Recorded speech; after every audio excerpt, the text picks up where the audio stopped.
Okay.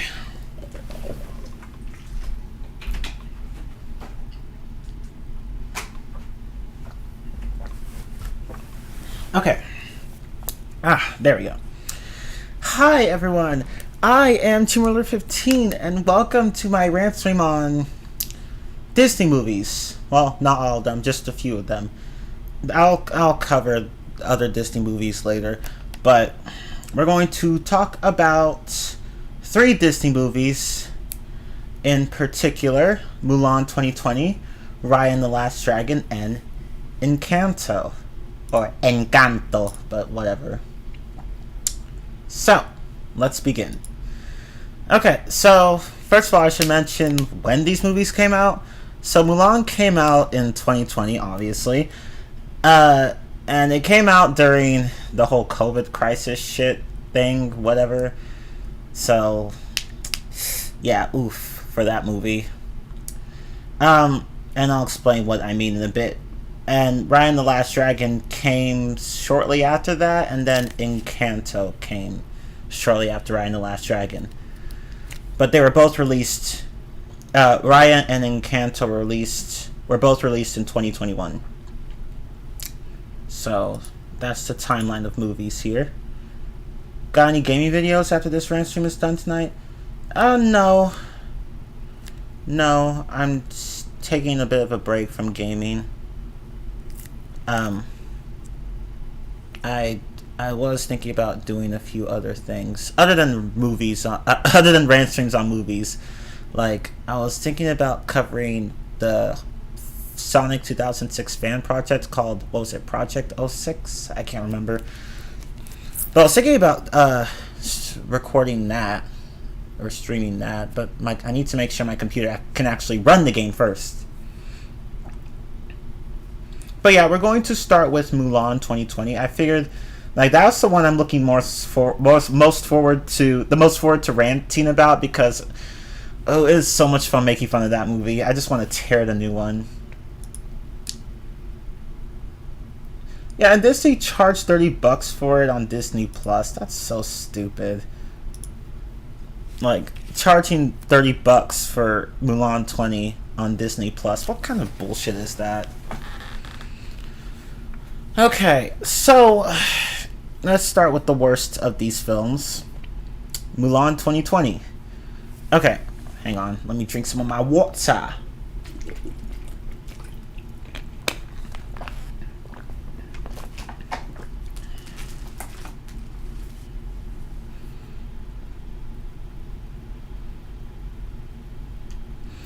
Yeah, this one is definitely going to be... oof. Okay. So, let me switch over to this one. Okay. Granted, they don't do that anymore, but still. Yeah, Disney should not have done that in the first place. Like, $30, this movie is not worth $30. It's not even worth $20. $10 at most, but that's it. And I'm saying at most here. Okay, so... Mulan 2020. Let me read the synopsis to you guys. Mulan is a gifted warrior who is shamed by her community for her mystical chi powers, or what the fuck ever. So one day her father has to go off to war because, you know, some officials from the government came in and started issuing conscription orders, or what the fuck ever. And you know, Mulan's father, he decides to go, but you know, he's not physically able to do to actually go off to war. He had war experience, but he was not in a good condition to go. Like, he was frail and old. So Mulan decided to go and take his place in the war. You know, like how the 1998 film did it, but you know, this film is so much worse than that film. That the animated film was actually good, but we'll get to that later. But yeah, Mulan has to go out to war in her father's place, and she has to face off against the villain Bori Khan and his army, and some witch who decided to join forces with him. And yeah, so, and of course Mulan, I forgot to put this.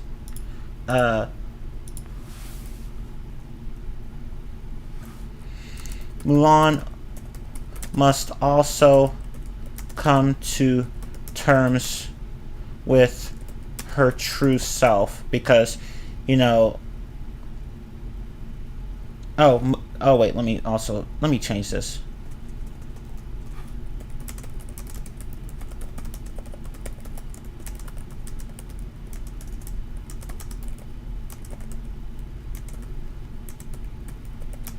Ooh, my bad. Why did I put... Mulan must also make a difficult decision. Stay true to herself or hide her powers.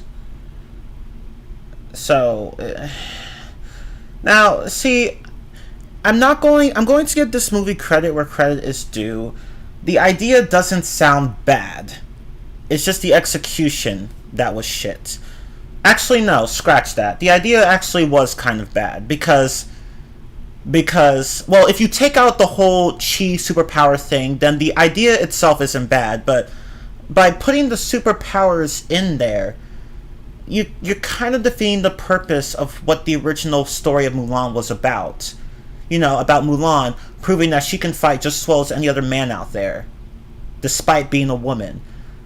But here, she's born special from the out. Like, it just flies right in the face of the original ballad's message. But we'll get to that later. So, well, let me talk about the film's background. So, yeah, I don't even know where to start with this, Maple, but we're gonna try. Hi, Fish OPG. Okay, so as you all already know, this film is a remake of the 1998 animated film. Remember, there was an animated film in the late 90s that was great. Everyone loved it. That Mulan story was amazing. And then they made this about 22 years later, and they tried to make several nods to the animated film in this movie, but the execution was just terrible. Like, this movie was clearly inspired by the original film, but it was just so much inferior. Like, it was just so inferior. Like, it just sucked. It tried to do some of what the original film did, but just did it worse, basically. But it is a remake of the 1998 film. Yeah, that's also one thing I will give credit to Mulan 2024. It tried to do something different rather than just copying the original story. It tried to do something different. But unfortunately, the idea was bad from the get-go.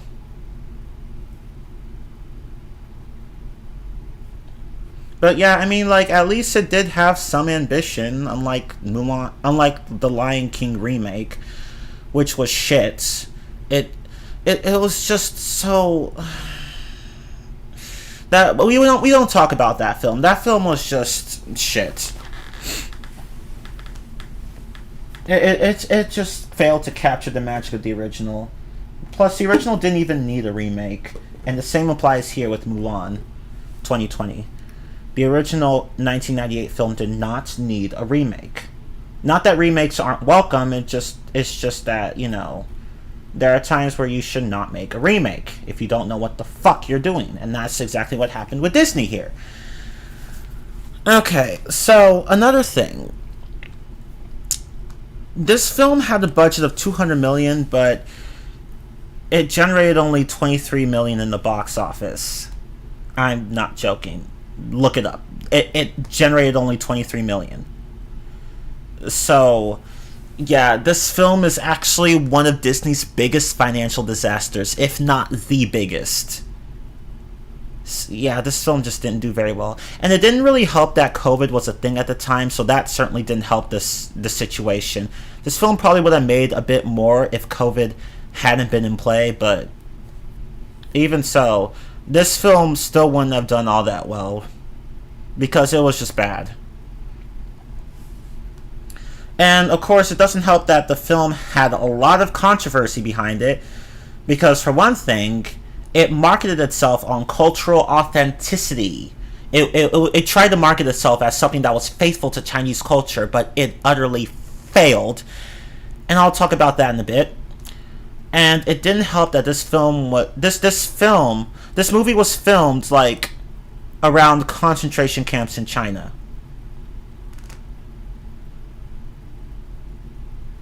I'm not joking. That's exactly what happened. There was a certain province in China. I think it's called Xinjiang. I don't know how to pronounce it, but some province in China, some province in China had concentration camps at the time, and yeah, Disney was filming around those, and yeah, so Disney got quite a bit of backlash from that. Actually, a shit ton of backlash from that. So, oh, and another thing I forgot to mention. In the credits of the film, like, Disney thanked a communist organization. So, I should also probably mention.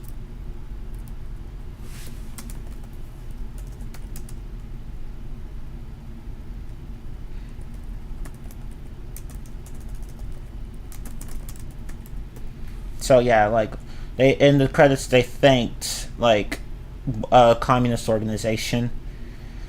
So that certainly didn't help either. I forgot what the organization was called, but you can look it up. So I should say financial supporters, because I don't remember what exactly the contribution was from that organization, but whatever. So yeah, like, this film had a lot of controversy behind it.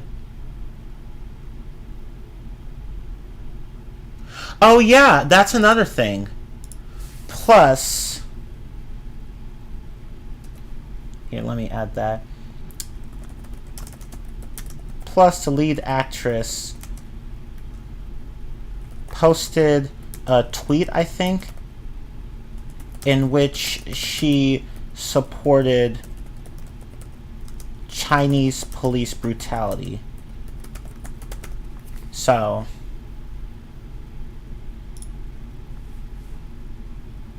yeah, this film just had a shit ton of controversy behind it. You can look this up yourself if you don't believe me. All of this shit is exactly what happened. Like, the film was not culturally accurate.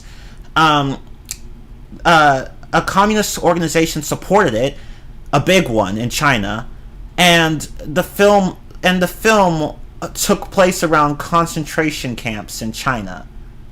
And the lead actress posted a tweet in which she said that she supported Chinese police brutality. Well, not brutality specifically, but just the practices of the police. Just the police in general. So, oof.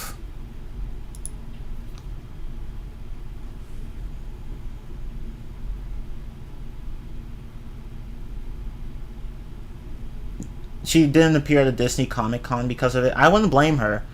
That was a smart thing for her to do. I should probably fix this a bit. Like, I don't want to, like, because she didn't say specifically that she supported police brutality. She just supported the police, the Chinese police, the Hong Kong police, who are known for police brutality. So I should say it like that. So I mean, it's still pretty much the same thing. But I don't want to put words in their mouth. But she did say that she supported the police, even though they were known for brutality. So yeah.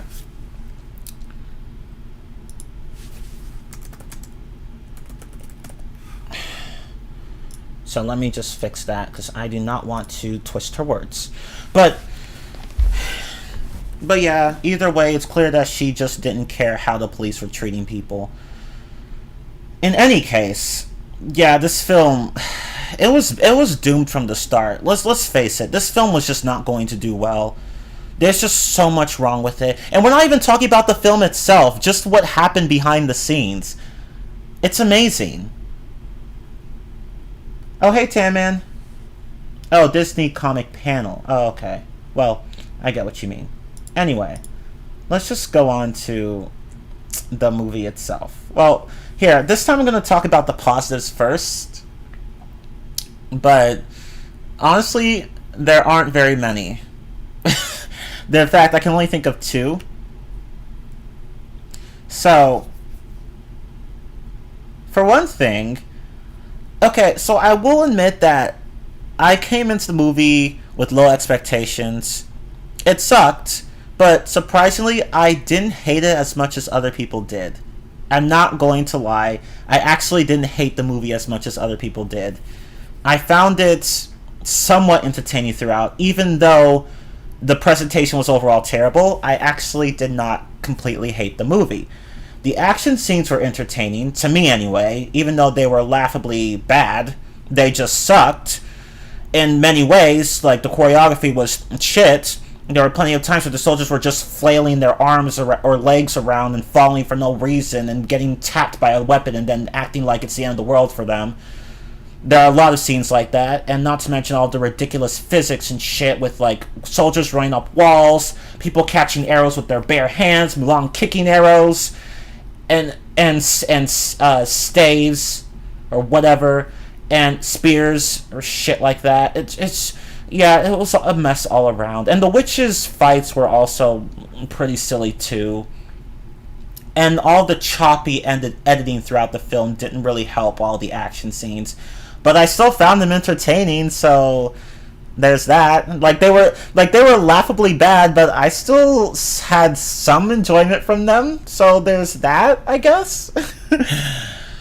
And Christina Aguilera's songs, two of them, she did a Reflection cover, a cover of the iconic song Reflection, and she also did this song called Loyal, Brave, and True, both in English and Spanish.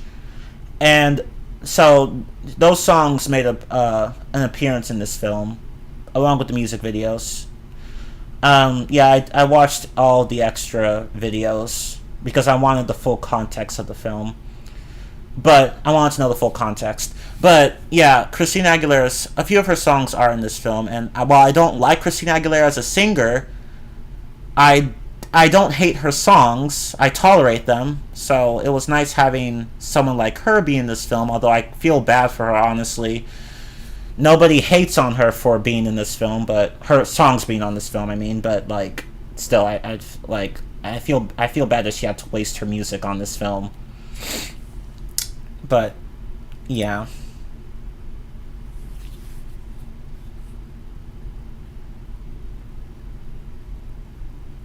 I can't remember the last time a Disney movie was a big financial disaster. Well, at least you don't have to worry about that right now. Because I wonder if there have been any other financial disasters from Disney. I feel like there was one other one, but you know what? I don't know. I'd have to go look it up, but I'm not going to bother. But basically, this was definitely one of Disney's biggest financial disasters. This movie, so I feel bad not for Disney, but for the people who actually put in genuine effort in this movie. Like, their efforts were basically wasted. SMH. I feel bad.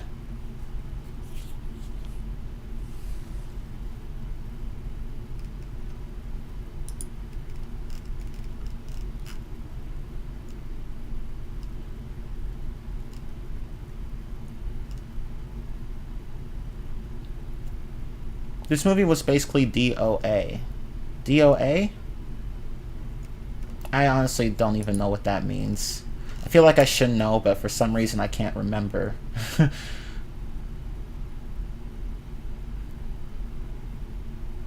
Okay.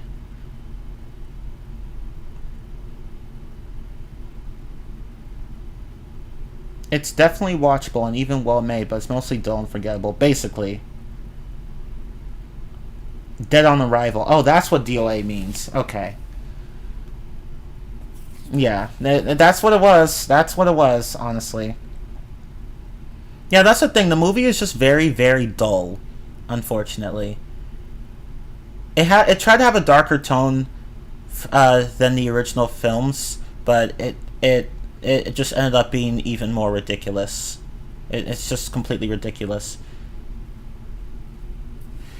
So let's go to the negatives, because there are many of them. So many of them. Okay, so just like Raya. Yeah, basically. Well, we'll get to Raya because I have a lot to say on that, as well as this movie. So let's talk about the negatives, and there are so many of them.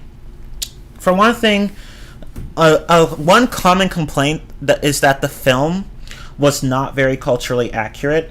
Now, I don't know anything about Chinese culture, but from other people that do know about it, they have slammed this movie for it. In fact, here, let me show you guys.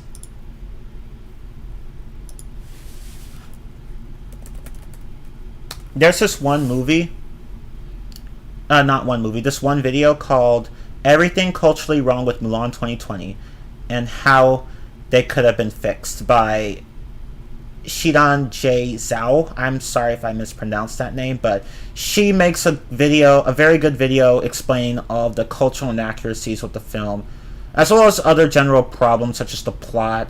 But yeah, if you don't know why the film is culturally inaccurate, just watch this video. Oh, and she also made one on the original Mulan, the original Mulan film, the animated film, and Mulan 2, and Turning Red, and Kung Fu Panda as well. So check her stuff out if you want to know more about Chinese culture. But yeah, she hated this film. She just hated it. Like, notice how this one says everything culturally wrong with Mulan 2020 compared to everything culturally right and wrong with Mulan 1998 and Mulan 2. Like, how basically this movie was just a hot mess in terms of cultural representation. Which is funny because Kung Fu Panda, which was a DreamWorks film, it is DreamWorks, right? Yeah, DreamWorks. Which Kung Fu Panda, which was a DreamWorks film, was far more culturally accurate than Mulan 2020 was. It was much more accurate to Chinese culture. That's just really fucking sad. DreamWorks put in more effort than Disney when it came to cultural representation because the creators actually did their research. I think there was a 6-year period of research before they created Kung Fu Panda, but yeah.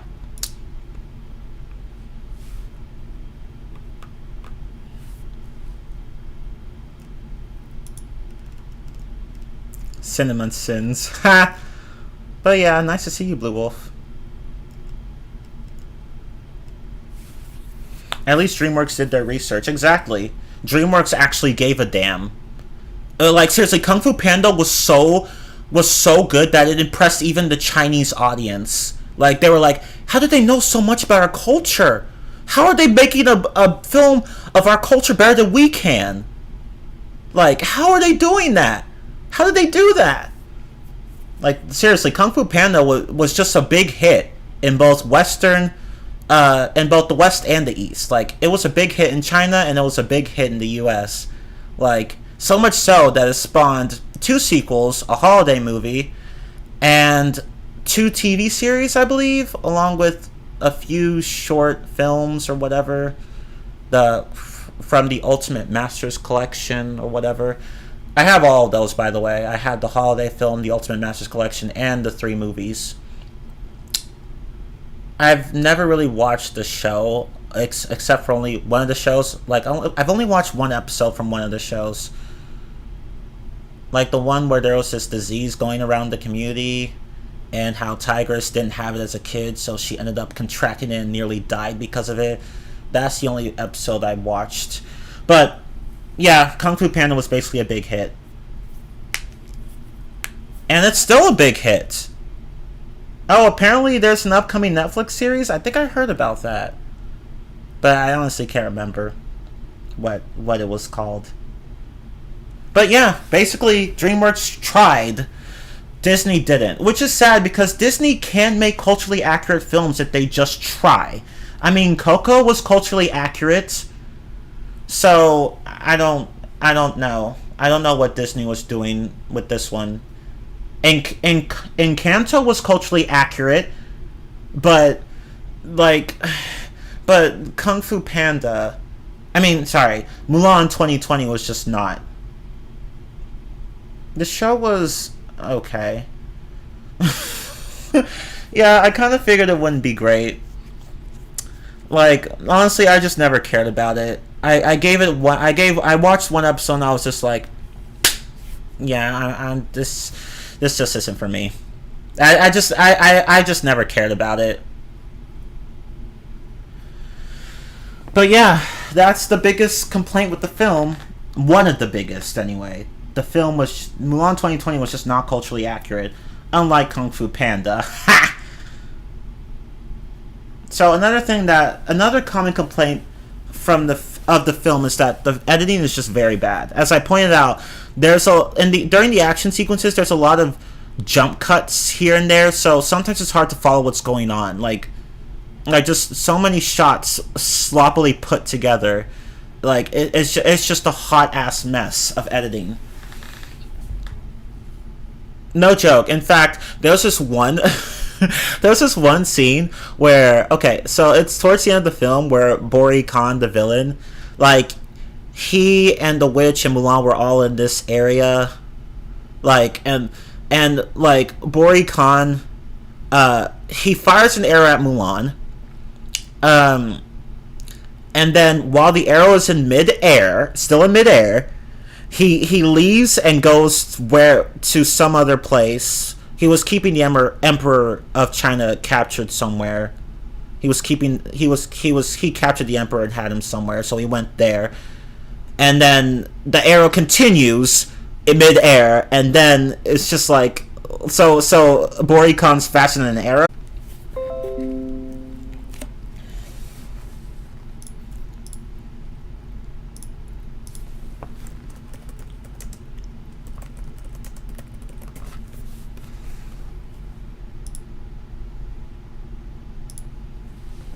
Sorry about that, everyone.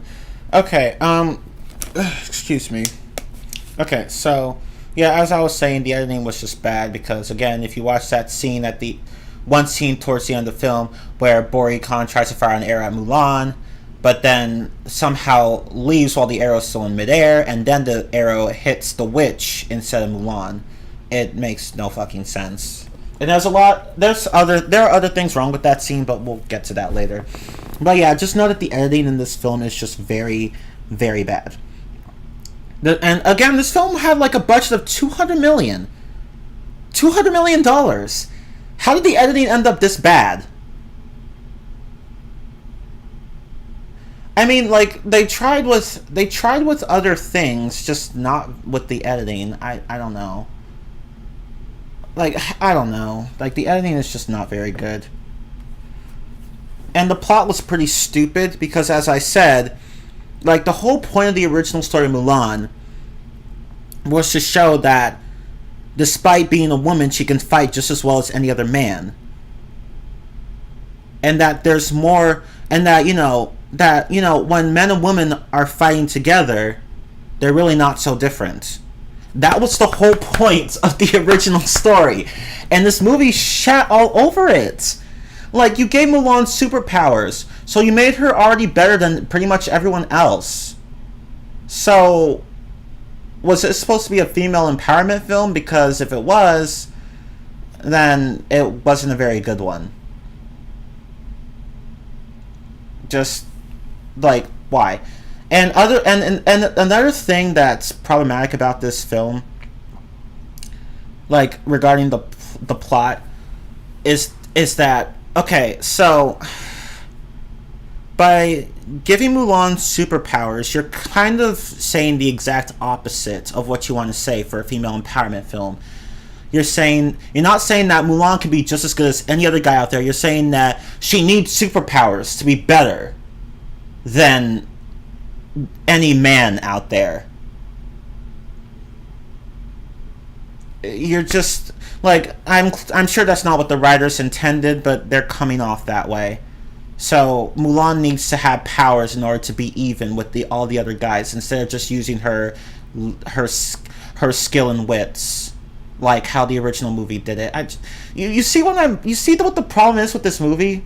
Like I appreciate that they tried to change the plot instead of just copying and pasting it, but they went and made it so much worse. Oh my god. Like, holy shit. Like, goddamn. Exactly, Tammy. Like, in the original movie, Mulan was strong, and she was smart. But she was vulnerable. She had weaknesses. For one thing, she was not as physically strong as all the other guys, but she made up for that with her wits. She was very clever, and she was very smart. And she worked hard. And there was even this one scene in the film where she actually manages to climb all the way up a pole with weights to get the arrow at the top, because that was something that all the other guys were struggling with too. But Mulan managed to do it. And it was in that moment where Mulan showed that she truly had the potential to be a great warrior. But no. But no, this film is like, you know what? Let's just skip all that and give Mulan superpowers right from the get-go. Fuck you. The superpowers especially were just dumb, along with making her the chosen one. Yeah, exactly. Like you're just, like, seriously, if you're going to give the protagonist a power like that, this might as well not have been a Mulan film. It might as well have been a different film. Like, if this hadn't been Mulan, if this had been any other story, it probably wouldn't have gotten as much backlash.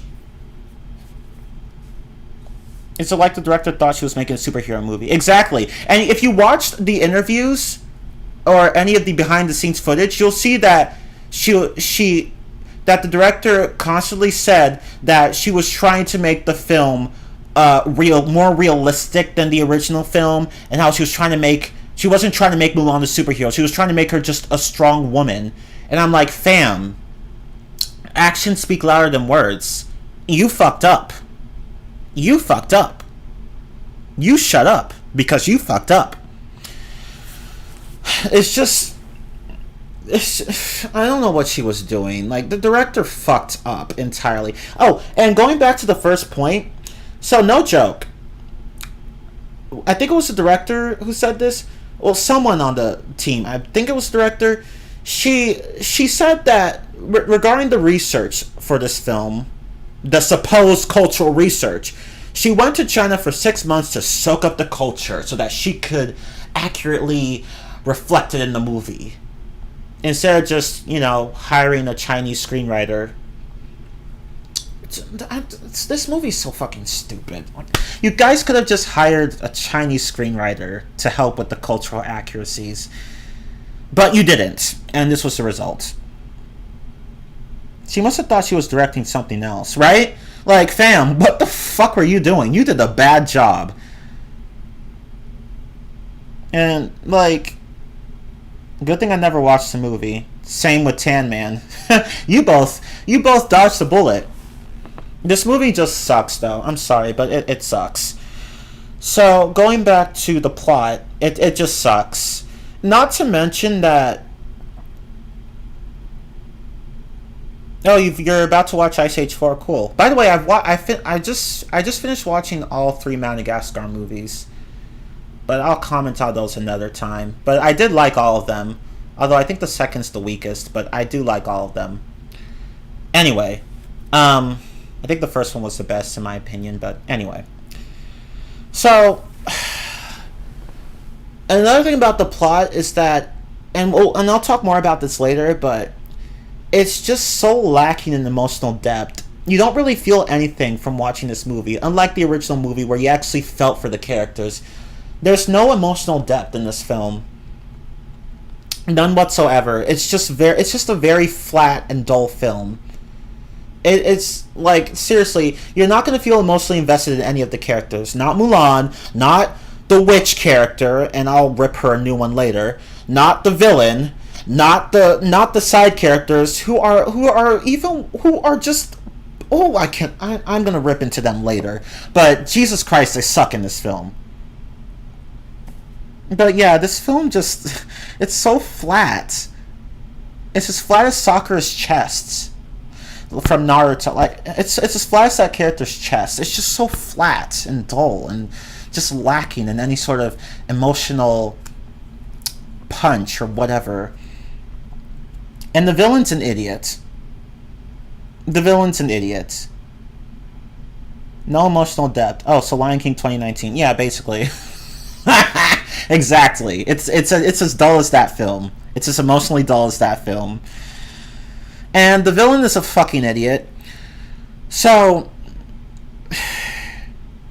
you know what? Actually, there's this one video by this guy named Lobster Hero. He's Finnish, and he made a 3-hour review of Mulan 2020 where he just tore right into the film. I recommend you guys watch that because it's really funny and he makes so many good points there. It's a long review, but to me it's worth the whole watch. But yeah, like he called Bori Khan in his review Boring Khan. I'm gonna do that too because the villain is boring, so I'm gonna call him Boring Khan. And I'm gonna call Mulan not Mulan because that's what Lobster Hero did too. I'm gonna call the witch bitch. So I'm gonna do that too. So Boring Khan is an idiot. So okay. See, the film tries to make him seem like some ruthless strategist, but he's not. He's an idiot. For one thing, there's a scene, no joke, there is this scene where he starts a battle with his troops and with the Chinese army's troops. Like, he's trying to take over China, whatever. But he starts a battle with them just to serve as a distraction so that he could sneak into the one of the most, I think the capital city of China, I don't know, some city, and take over the chancellor's palace or whatever. And I'm just like, are you some sort of fucking idiot? Like, why would you, like, what do you need the battle for? Like, you could literally just sneak right in, you could just skip the battle part and sneak right into the city. It's with the help of the witch and your soldiers. Like, you did not need to start a battle to serve as a distraction because you're just wasting your troops. Like, what's the point of that? And again, going back to the scene I was talking about with Boring Khan firing an arrow at Mulan at the end of the film for the witch to, take the arrow in Mulan's place. This dumbass fired at Mulan and then walks away. Like, he didn't even stay behind to make sure the arrow hit Mulan. He literally just fired at her and walked away. And I'm just like, you're not going to check to make sure she's dead? And even if he had stayed behind, for whatever reason, nothing was stopping him from firing another arrow, but he fires only one at Mulan. And I'm like, dude, you could have fired more than one arrow. Like, you had a quiver of arrows on your back. You could have fired a full quiver. You could have fired more than one. Because Mulan was having a moment with the witch, and she was completely vulnerable, and you could have taken advantage of that. But no, you fire one arrow at her, and then you walk away. Without even checking to make sure that the arrow hit Mulan. This villain's an idiot. Like, Jesus Christ. Like, he's just not a good villain. And plus, he doesn't really feel as imposing as the original villain. The villain from the animated film.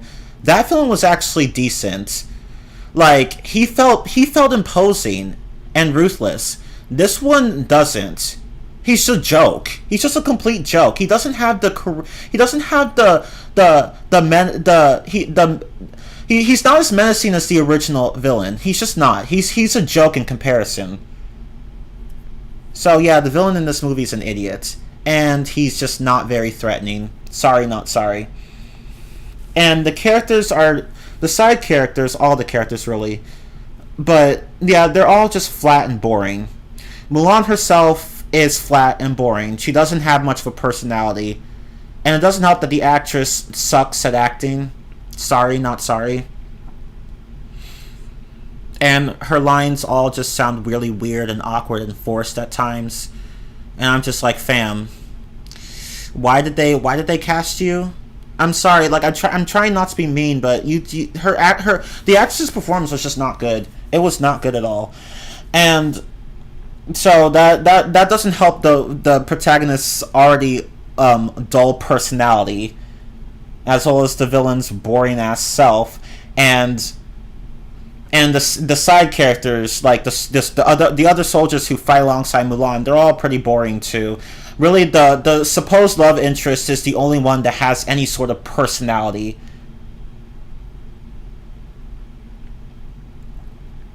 Like, Jesus Christ. Like the side characters are just generally boring.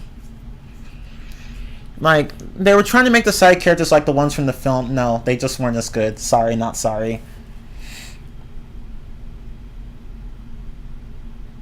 Like, Jesus Christ. They're just not very good. The side characters are just so boring. With the love interest being the only one that actually has any sort of personality. In fact, he's the best character in the film, but even then, that's not saying much, because he's not that great. But for this film standards, he's actually decent.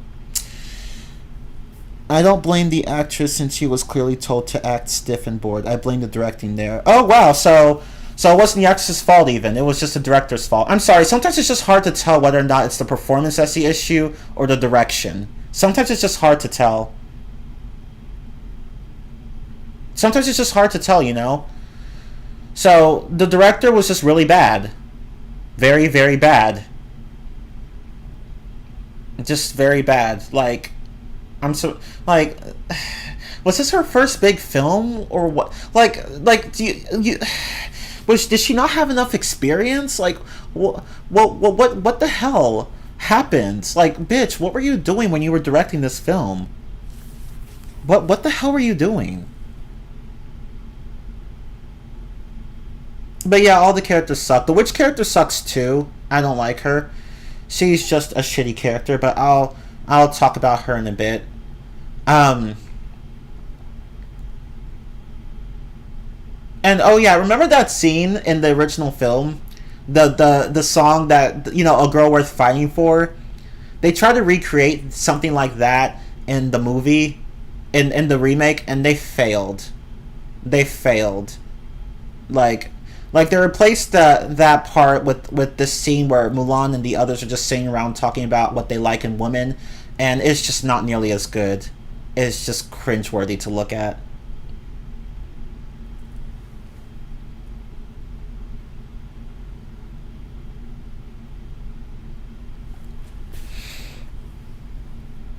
I don't want to be the guy that says a woman in a movie should smile more or whatever, but good God, at least give her a personality. Exactly. The protagonist doesn't have a personality. She just doesn't have one. She is boring. The only one with a personality is her love interest. Supposed love interest. That's the only one with a personality.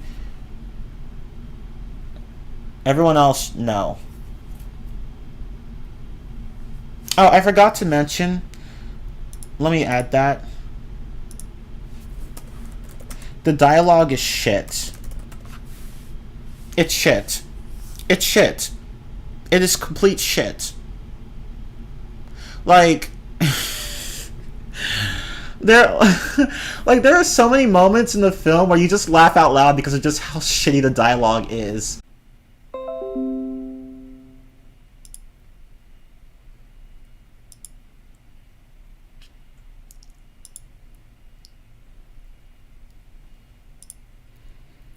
Okay.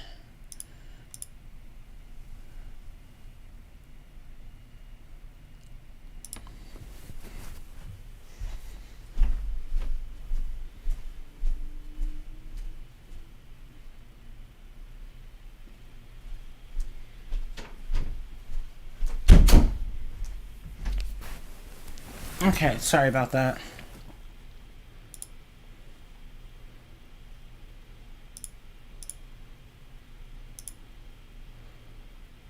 There we go. Okay.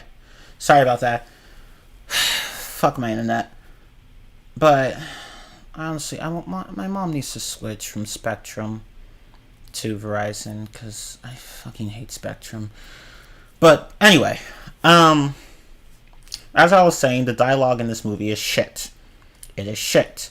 Like, there's this one scene where, like, there are just times where you'll laugh out loud because of just how atrocious the dialogue is. Like, there's this one scene where, so Mulan, like, she was disguised as a guy, so she couldn't take showers with the other guys for obvious reasons, but she hadn't taken a shower in a while, so at one point, her comrades were like, "You stink, dude," and the dialogue there in that scene was just outright terrible.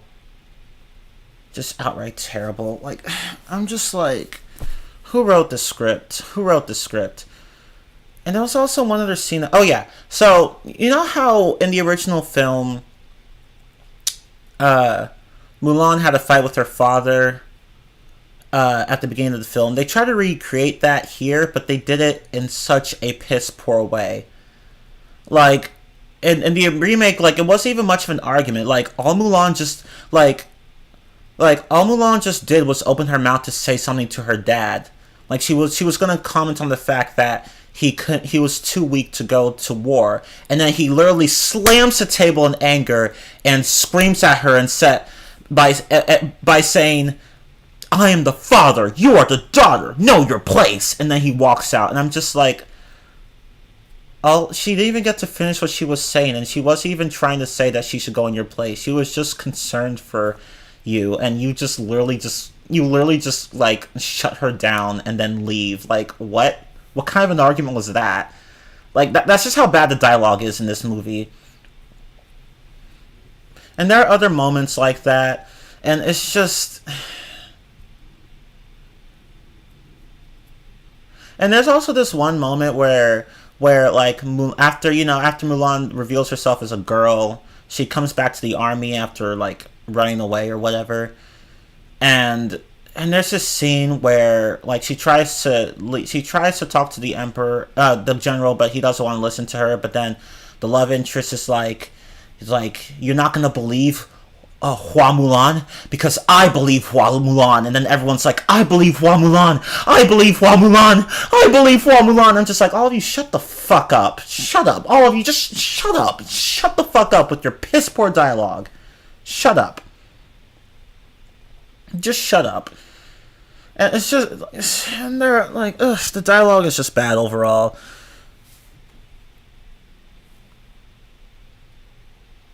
Oh yeah, that's right. The original voice actress actually does make a cameo in this film. Yeah, that's true. Um, they could have picked a better dress for her, but yeah, she does make a cameo in this film at the end of the film, near the end. But yeah, the internet where I'm at is crap too. I know. I hate bad Wi-Fi. The actress is Ming Na Wen. Oh, that's her name. I think that's right. Honestly, I don't even remember. But yeah, she does make a cameo in this movie. And if you watched one of the behind the scenes videos, yeah, there's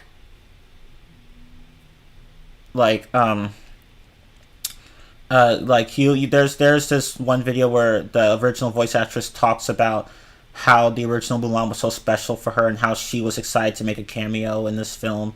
I felt bad for her, honestly, but at least it was just one cameo. She was a badass, and she's a badass in this age like fine wine. Agreed.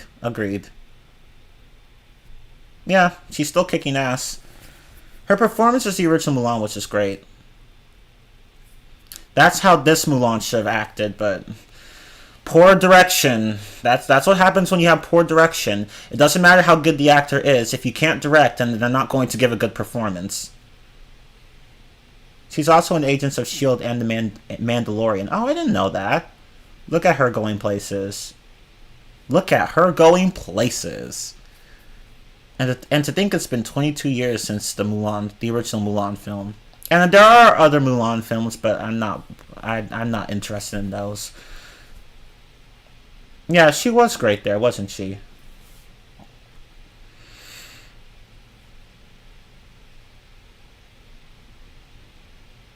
But going back to the dialogue, yeah, you can tell that they were trying to make it sound as superficially Asian as possible with words like honor and family and devotion and shit.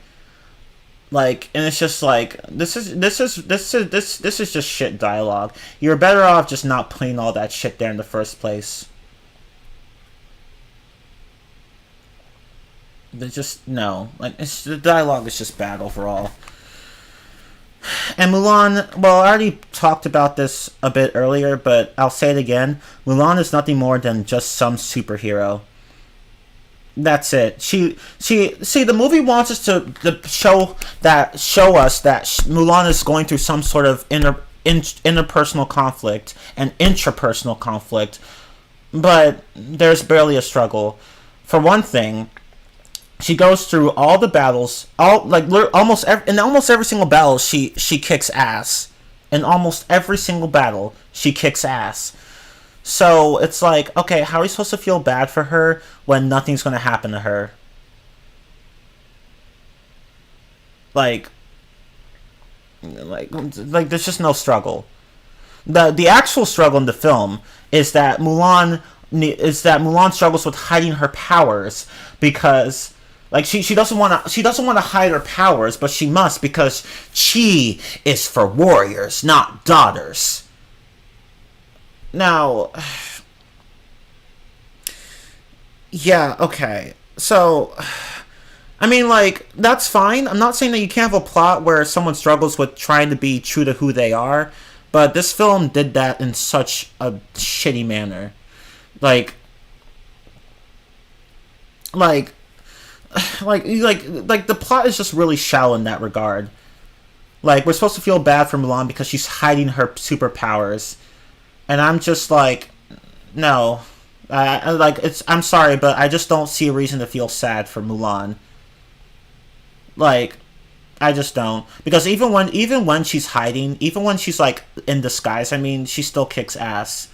So it's like, and it's just so shallow. Like we're supposed to feel bad for her because she's trying to hide her true self, but like, I don't see a reason to feel bad for her when she's just going to come out on top anyway.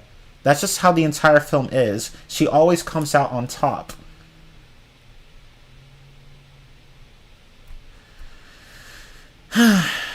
It's just no. No, it's just why, like, making her a superhero from the start was just a bad idea. So, now, if we look at Frozen did this kind of plot much better, where Elsa was struggling with hiding her true self, her powers. But, in the end, she just learns to embrace them.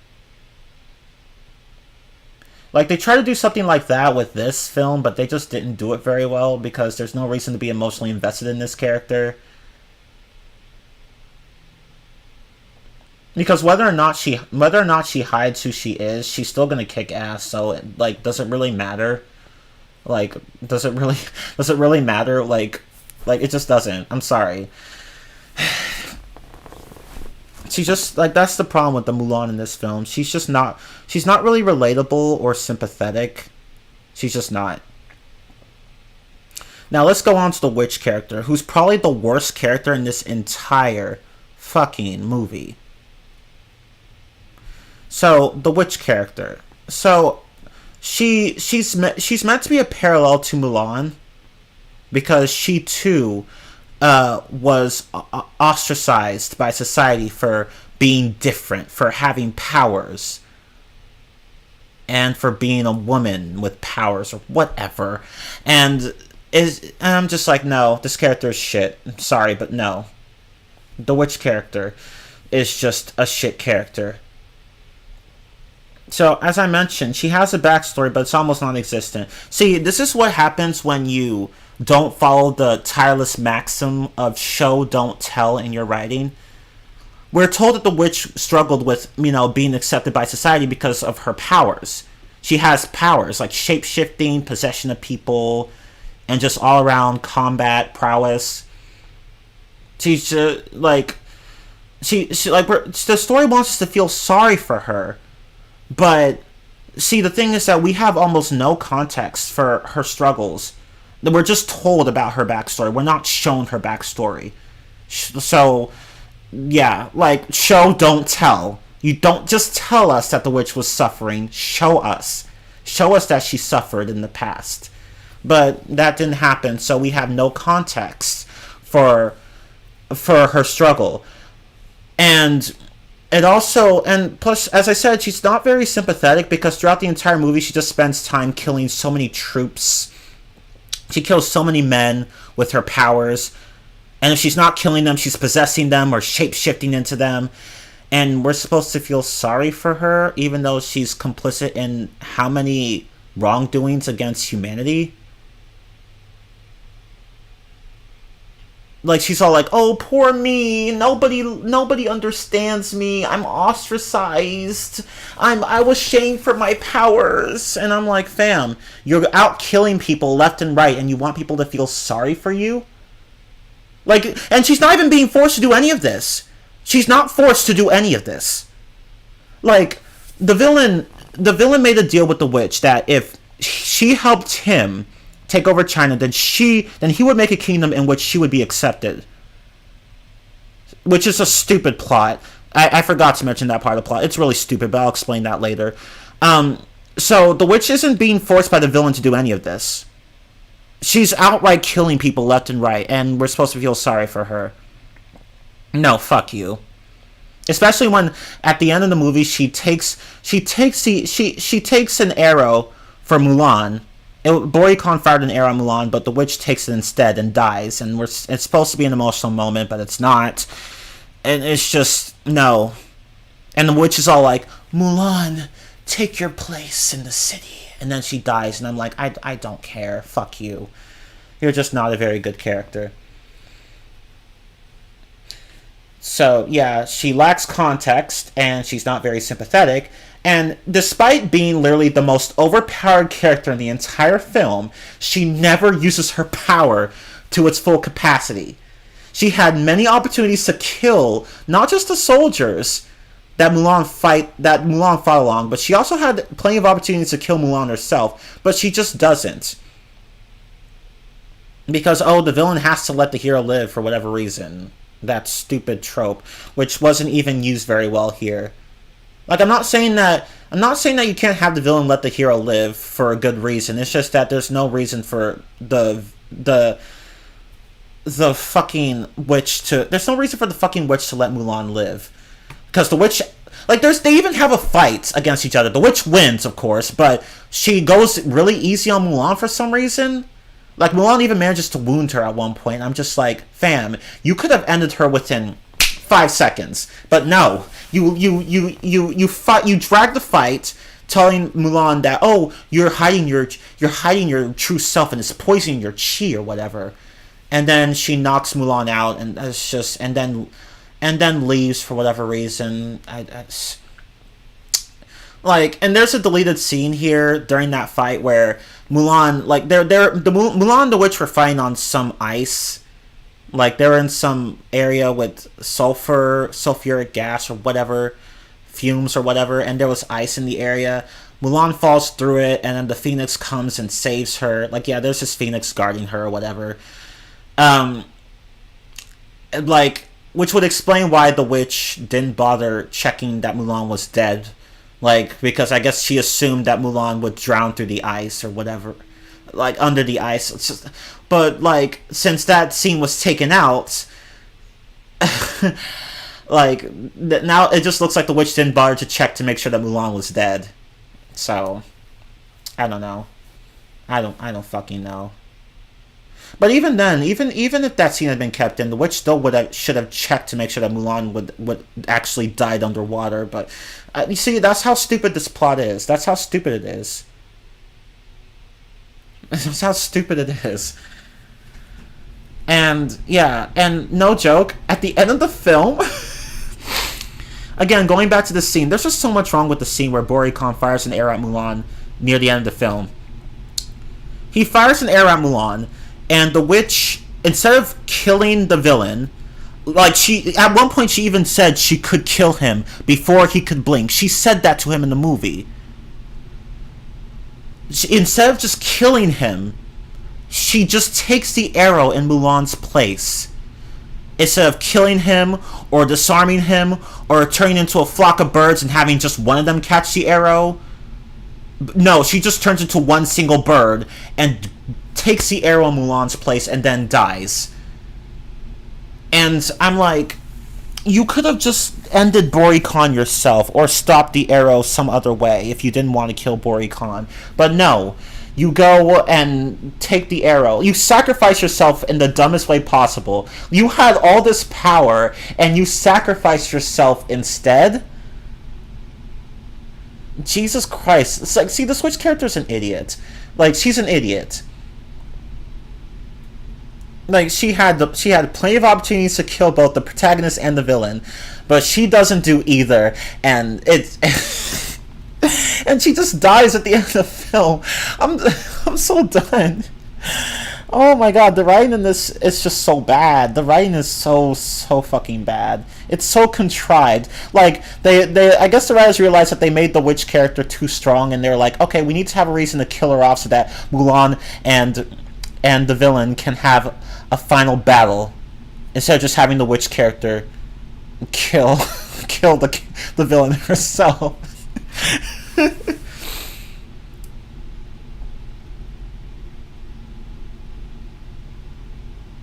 And honestly, if you think about, did the movie really need the villain? The movie really need the witch? Like, I don't think it needed the witch. Like, the movie, with some tweaks here and there, the movie could have worked well without the witch. Honestly, the witch just didn't really need to be there.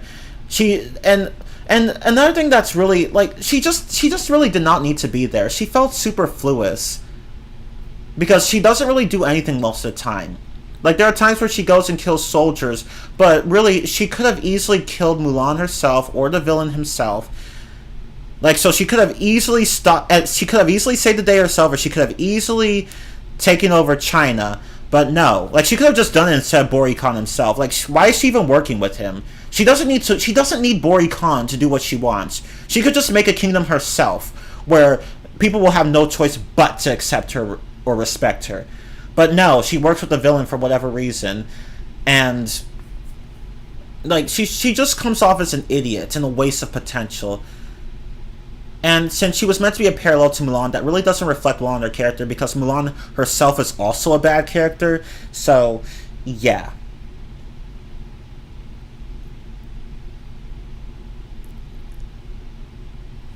Disney trying to make iconic villains and the heroes.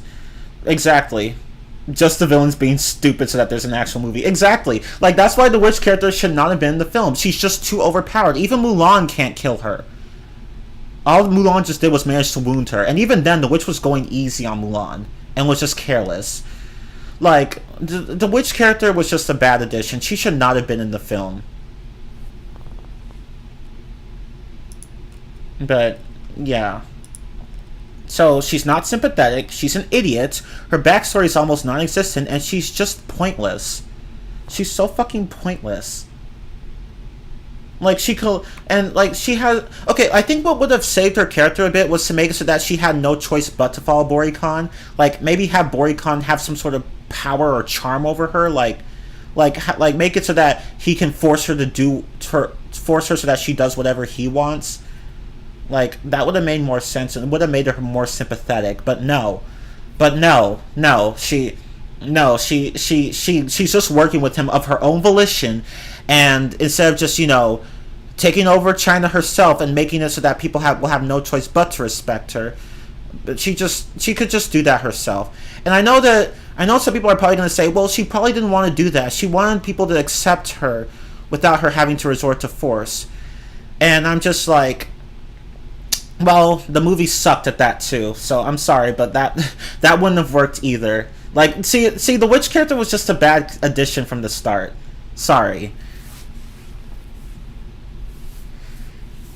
Like, again, they could have just had the witch character be forced to follow Bori Khan's orders, so that way she'd be more sympathetic, and that way she'd have a reason not to just, take over China herself. But no, she does this instead. Jesus Christ.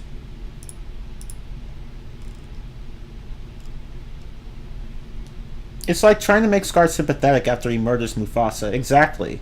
It's like trying to make Maleficent misunderstood and the hero in her own movie. Oh, never mind. Oh, wait, they did. Ha! Exactly. Or trying to make you feel for Kuro. Oh, wait a goddamn minute.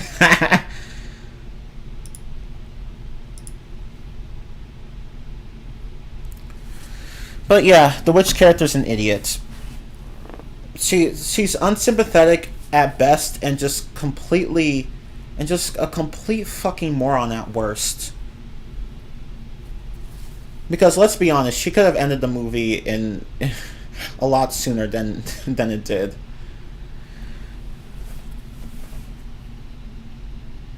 But yeah, so before anyone says, "Oh well, she could have taken over the kingdom herself," but she probably didn't want to go that route because she wanted people to like be accepting towards her. She wanted love, and she goes around and kills a bunch of other people for a villain that she actually didn't need to work with. Fuck you. No, no, no. That doesn't make her sympathetic. Sorry. Like it's just so self-defeating. She's a very self-defeating character.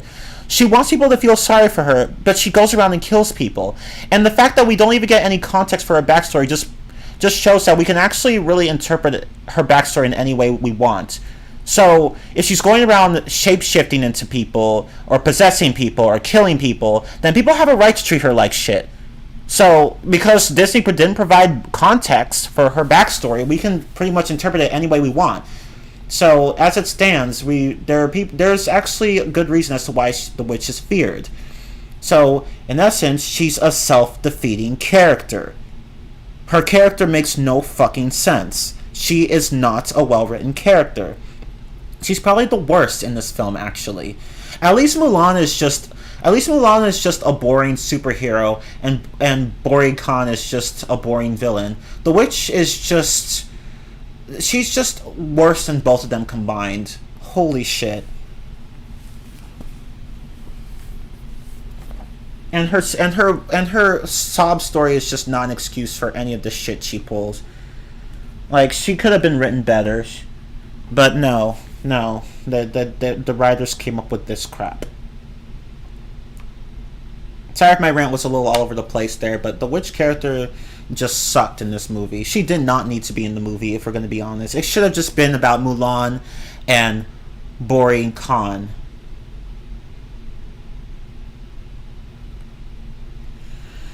But yeah, so and there are other stupid moments in the plot too, where like Bori Khan somehow gets the Emperor into agreeing to a duel with him, and having the Emperor be escorted by only a few guards, and unsurprisingly, Bori Khan captures the Emperor.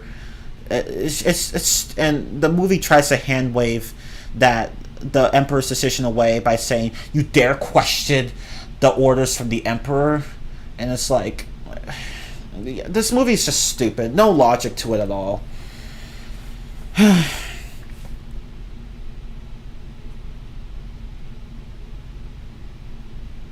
Damn, I really went and tore right into this movie, but there's just so much wrong with it. Let's see, was I going to add anything else here? Oh, right.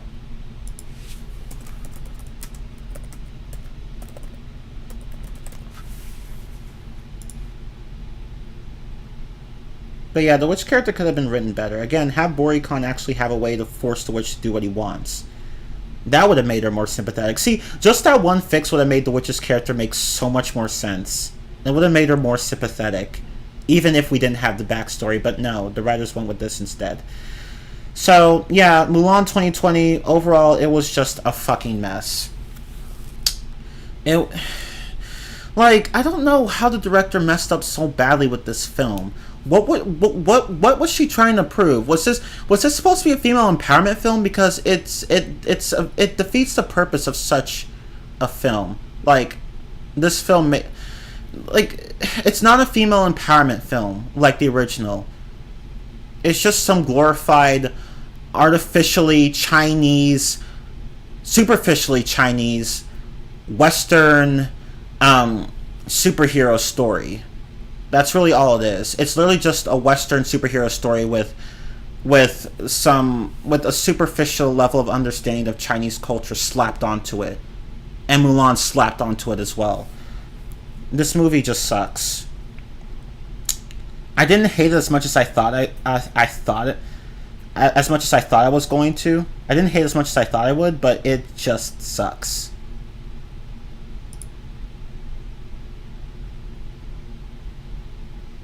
Another minor positive was the moment where Mulan was riding a horse into battle and removing her ponytail. That was a cool moment. I agree. Granted, it was pretty stupid because, you know, she took off her armor, which was protecting her, and she literally unraveled her hair, which would have gotten in the way of her fighting. It was a cool moment, but it was pretty stupid, so it's, you know, kind of balances out, unfortunately.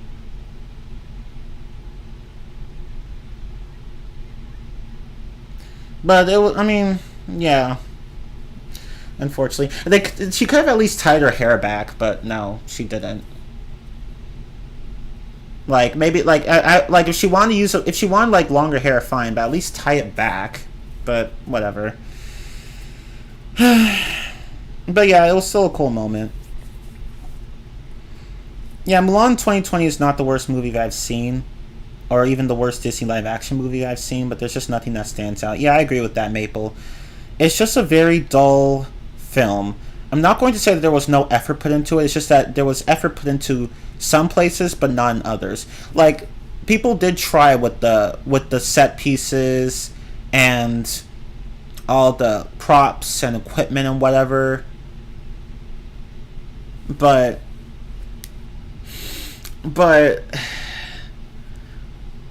like, clearly they did not try enough with the writing and the editing and the cultural representation, because this film was not culturally accurate. Yeah, like, the film is mostly well made. It's just boring. It's just boring. Again, the characters, the plot is stupid, and the characters are flat and boring. And they even managed to mess up the ending of the film. Like, like, you know how in the original Mulan reunites with her father and it's a touching and heartfelt moment, and Mulan brings back a sword as a token of the honor she brought to the army. It was basically an award for fighting in the army. But the father didn't care about that. He was just happy that his daughter was back. In the original, they made it so that, like, it was a lot less emotional, and it was even dumber. It was dumber. Not to say the original was dumb, but this one was dumb. It was just dumber because, like, the father made it sound like he cared more about Mulan's ability to prove herself rather than the fact that she could have died in war. Like, he's all like, you know what, I was wrong about you. You truly do have what it takes to be a warrior. You can be a warrior. And it's like, and I'm just like, fam, what about the fact that she could have died in war? I mean, he does make a comment on that, but he focuses more on the fact that Mulan proved herself in battle. I'm like, fam, priorities. So yeah, I give this movie a 3.5. What did I give this movie? I don't even remember. Let me look. 3 out of 10. Damn, I talked a lot about this movie. Again, I didn't hate it as much as I thought I would, but it was not very good. Yeah, it has some ambition and a few fine moments here and there, but and even though the editing's bad, it doesn't really look. Otherwise, the film doesn't look bad, aside from the poor editing. But yeah, it's just boring. It just doesn't have as much. It doesn't have as much cultural or emotional significance as the first film. Which is funny because the first film had cultural inaccuracies as well, but it was still far more culturally accurate than the remake, and it wasn't even marketing itself for authenticity like the remake was. So, ha! Suck it, Mulan 2020. But yeah, and the thing is that this movie was trying to make some nods to the original film, but it failed. It did everything worse. It just did everything worse. So, yeah, oops. So I give Mulan 2020 a 3 out of 10, but I'll talk about the scores later. So now let's talk about Raya and the Last Dragon, which is basically a mixed bag for me. Okay, Raya and the Last Dragon. So, Southeast Asian Princess Raya once lived in the harmonious world. Oh, excuse me.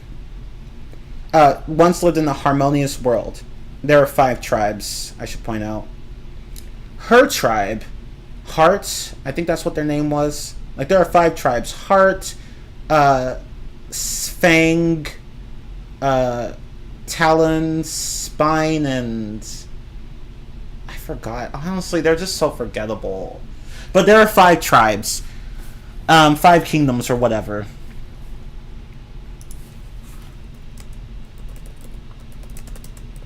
Let me just type that here.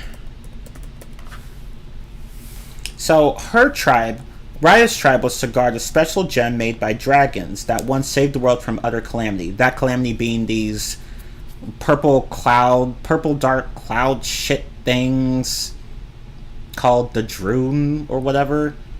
And so the dragons, some mystical dragons made a gem that was able to drive away the Droon, and they saved the world, but they died in the process. Not died, turned to stone, but whatever. Because the Droon turns people to stone. So after Raya made a terrible mistake by trusting the wrong person, that person being the villain whose name is Namari or whatever, the gem fell apart because all the tribes found it and started fighting over it and it broke in the process. And the calamity that almost eliminated the world rose again. And then 6 years passed.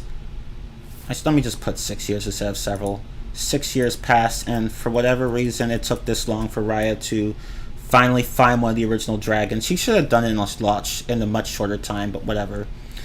With this dragon's help, Raya must journey across the land to put the special gem back together. So remember, I didn't actually mention it, but if for those of you who watched the movie, remember that each kingdom took one piece of the gem. There are 5 pieces, so each kingdom managed to take away one piece before running away from the area, because the dragon gem temple, like the Droon appeared there, and so everyone grabbed whatever they could wherever they could that was part of the gem and just ran off.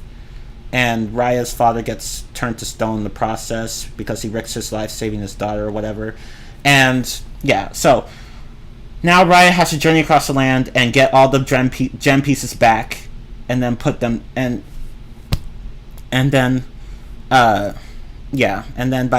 doing that they'll drive away the Droon once more. But they have to, Raya and the dragons, Sisu, the dragon's name is Sisu, by the way. Raya and the dragon have to they're being hunted by, again, the person who betrayed Raya, Namari. So yeah, so Namari's the villain here. Yeah, that's basically the plot. Okay, so I guess I'll just talk about the positives first, because again, there aren't very many, but I will give credit where credit is due. The animation is actually very good. It's good. It's not the best I've seen, but it's still pretty good. So I will give the film credit for that. The characters are expressive. The worlds look nice. The world looks nice. All the environments. I like how the movie looks. It looks good. So clearly, the writers put. I'm not sorry. The writers. The creators put actual effort into making the animation solid. And the world building seemed interesting. Now, clearly it was inspired by Avatar and the Last Airbender, but that's not a bad thing. The creators actually even admitted to being inspired by Avatar, but whatever. Again, it's not a bad thing, because there was actually an interesting spin on things here, instead of just straight up copying Avatar. So the world building actually seemed interesting. I actually liked that there were 5 different tribes, and they all seemed interesting. Unfortunately, as interesting as the world building seems, it's also pretty shallow, but I'll get to that in a moment. And the humor is decent. It's alright. There are some moments that will make you laugh, but there are also moments where you won't really be laughing. It's the humor is, it's okay. It's in the middle. It's not bad, but it's not great either. It's just okay. So there's that, I guess.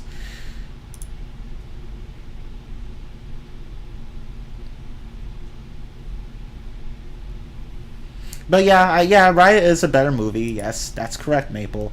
Raya is a better movie than Mulan 2020. Far better, but that's not. But like, Raya still has issues. Yeah, exactly. Mulan 2020 did shoot itself in the foot. Villain in quotes. Ha! Exactly. Mulan 2020 barely had a villain. Barely. Sisu is an idiot and annoying. Yeah, don't worry. We'll get to Sisu. I have a lot to say on Sisu. But yeah, as Maple pointed out, the animation is quite breathtaking. This is definitely a more action adventure heavy movie than most recent Disney movies. Agreed. And this film does have some good action scenes. Let me put that in there as well. That's another positive. This film has some good action scenes. I like the fights between Raya and Namari. Those were pretty cool. I like those. I also liked the chase sequences. Those are pretty good. Like there's plenty of action in this movie. Not like it's not like a crap ton of action, but still plenty of action. So the action scenes are pretty good overall. Not there's one in particular that was a bit of a mess, but it's the one where like Raya and Namari are in the Snow Kingdom and they're fighting, and for whatever reason Namari is giving Raya, like she's doing that whole thing with the villain, like kicking the hero's ass but giving them as many opportunities to rebound for whatever reason. But the scene was still alright. So, despite that one flaw where Namari literally could have just ended Raya pretty quickly, but didn't, for whatever reason. But yeah, the action scenes are pretty good. So, there's that. Sisu's human form is one of the worst looking thing I've seen. Right? It reminds me of Awkwafina. Not to insult Awkwafina, but yeah. Yeah, I'm sorry, but it's like... I'm sorry, I did not mean to insult Awkwafina there. It's just that, yeah, her human form does look ugly. Like, they could have made her look better. I just... I think, like, were they trying to make her look like Awkwafina? Because I don't think they did a good job. Like, it just, like, it makes Awkwafina look bad. I'm sorry. The human form just makes Awkwafina look bad. But... even Sisu's dragon form looks bad, too. She doesn't look like a dragon. She looks like a ferret with wings. I'm sorry, but that's just how she looks. She doesn't look like a dragon. And if you actually look at early concept art of Sisu, she looked more like an actual dragon, but then they made her look like this. I guess because they wanted to make her more marketable, but they still could have made her look more dragon-like. Don't give her fur, give her scales. She doesn't look like an actual dragon. I'm sorry, but she just doesn't. She just looks ugly all around. Sorry, not sorry. But yeah, I mean, the film does have a few positives. She does look like a ferret. Exactly. I'm like, why does she look like that? And now let's get to the negatives. Okay, so... I mentioned this earlier, I think. I mentioned this earlier in the stream. I think I did. I might not have. But this film is not very culturally accurate. Sorry, not sorry. Yeah, Disney fucked up again here. Although... I will admit that they did try a bit harder with cultural representation in this movie than they did with Mulan 2020. They did try harder here, but it was still not a very culturally accurate film. And if you want to know why, again, the same person, like, whose YouTube video I showed you, that Chinese person, Shidan J. Zhao, she also released this video where she worked with the Southeast Asian community, and they made a 3-part series that where the Southeast Asians were basically pointing out all the cultural inaccuracies and shortcomings of the movie. It's called How Disney Commodifies Culture. Southeast Asians Roast Raya and the Last Dragon. I recommend watching the series. It's actually pretty good. Yeah, there are... Oh, this is part 3, by the way, so... Yeah, it talks about things like just how the movie fucked up the whole martial arts aspect of Southeast Asian culture, as well as the food aspect, the fashion aspect. Like, it was just... Like, again, and see, the weird thing is that, like, see, I'm not saying that everything has to be everything in fiction has to be accurate to whatever period it's set in, or whatever culture, whatever. I'm not saying that everything has to be accurate, but it's just that this movie was marketing itself for authenticity, just like Mulan 2020 did. Like, I'm fine with people taking liberties with their work, but this movie was outright saying that it was going to be a movie with... Disney wanted this to be the first movie with a Southeast Asian princess, and they fucking failed here. So, yeah. So I recommend watching this series because it's pretty good. And it explains how Raya is not representative of Southeast Asian culture. And ironically, Southeast Asians actually relate more to Encanto than to Raya and the Last Dragon. Ironically, it's really funny. I'm just like, Southeast Asians relate more to Encanto than to Raya, even though Raya was meant to represent their culture. So, oof. It's like, that's just really funny. Yeah, like, it's more culturally accurate than Mulan 2020, but it's still flawed. Mushu looks more like a dragon. Exactly. Raya and the Last Ferret. Yep. Exactly. That's what this movie should be called. Raya and the Last Ferret. Raya and the Last Fuck Up, actually, because Sisu is indeed a huge fuck up. But we'll talk about her in a moment. So, that's one of the biggest criticisms of this film, the relative lack of cultural accuracy. And another thing is that this film's moral is botched as hell. It is so botched. Like, they were trying to go for a whole you should learn to open up and trust people kind of thing, which is fine. That's not a bad lesson to teach, but the movie went about it in the worst way possible. Because, see, here's the thing. Raya made the mistake of being too trusting with somebody, and that led to the world being screwed over and to her father being turned to stone.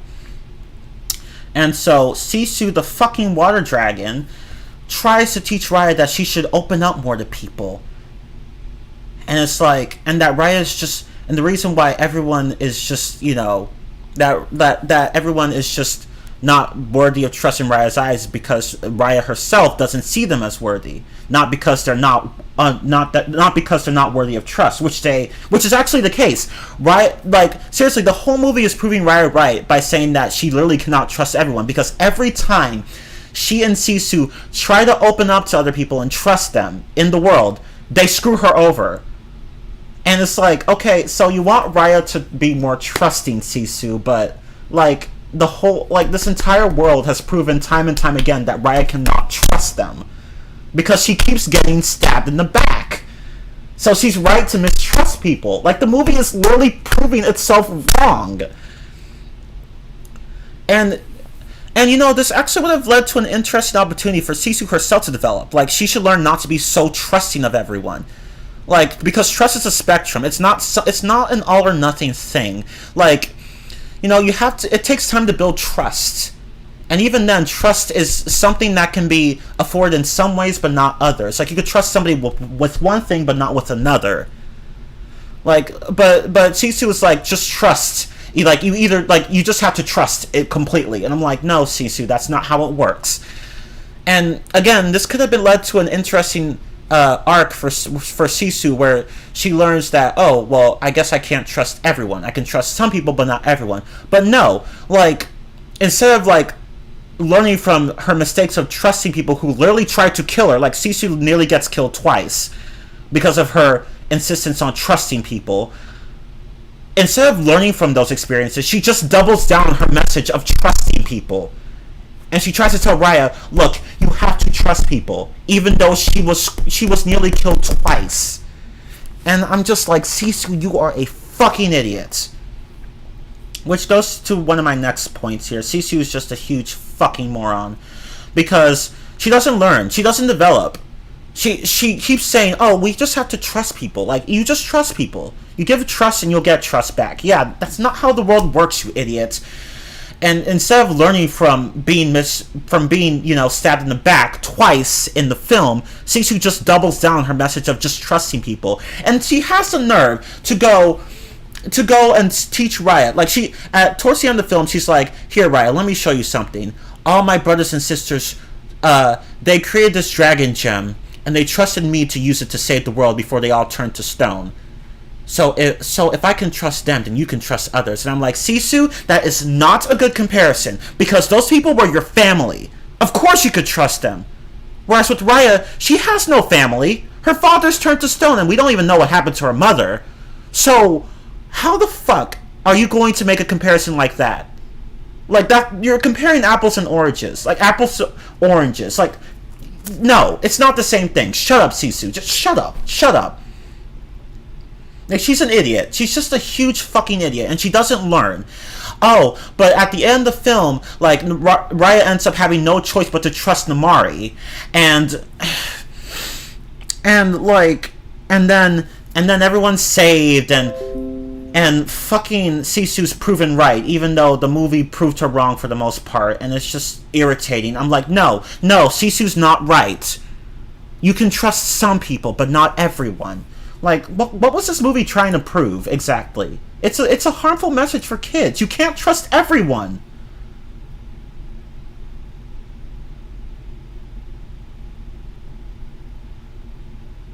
Like, God. Sisu, you need to trust people. Gets shot 2 seconds later. Exactly, that's how the movie went. No joke. Like, I know, I understand that, Maple. Like, Sisu just didn't know any better because, she had been out of commission for a while. But that's what I'm saying. Like, she could have learned. She could have developed from that. I'm fine with her being naive. My problem is that the movie wants us to side with her, even though she's constantly proven wrong. She could have learned. She could have learned, okay, well, maybe I can't trust everyone, but I can at least trust some people. And Raya could have learned that, okay, I can trust some people, I don't have to distrust everyone.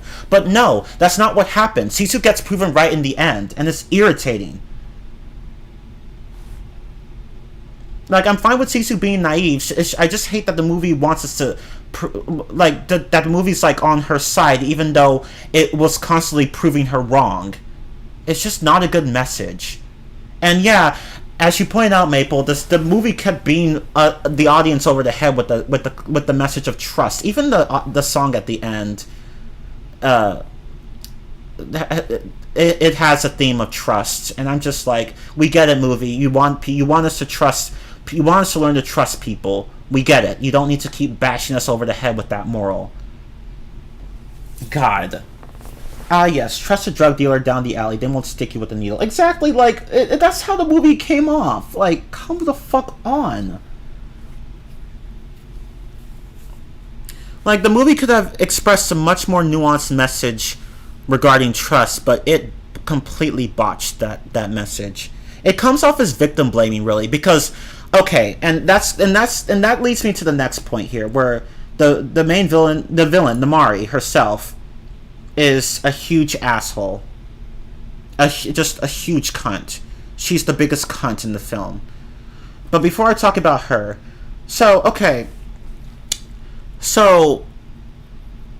actually, no, let me talk about her. So, let me talk about this one scene. Okay, so, towards the end of the film, Sisu manages to convince Raya to just give Namari a chance to talk to Namari about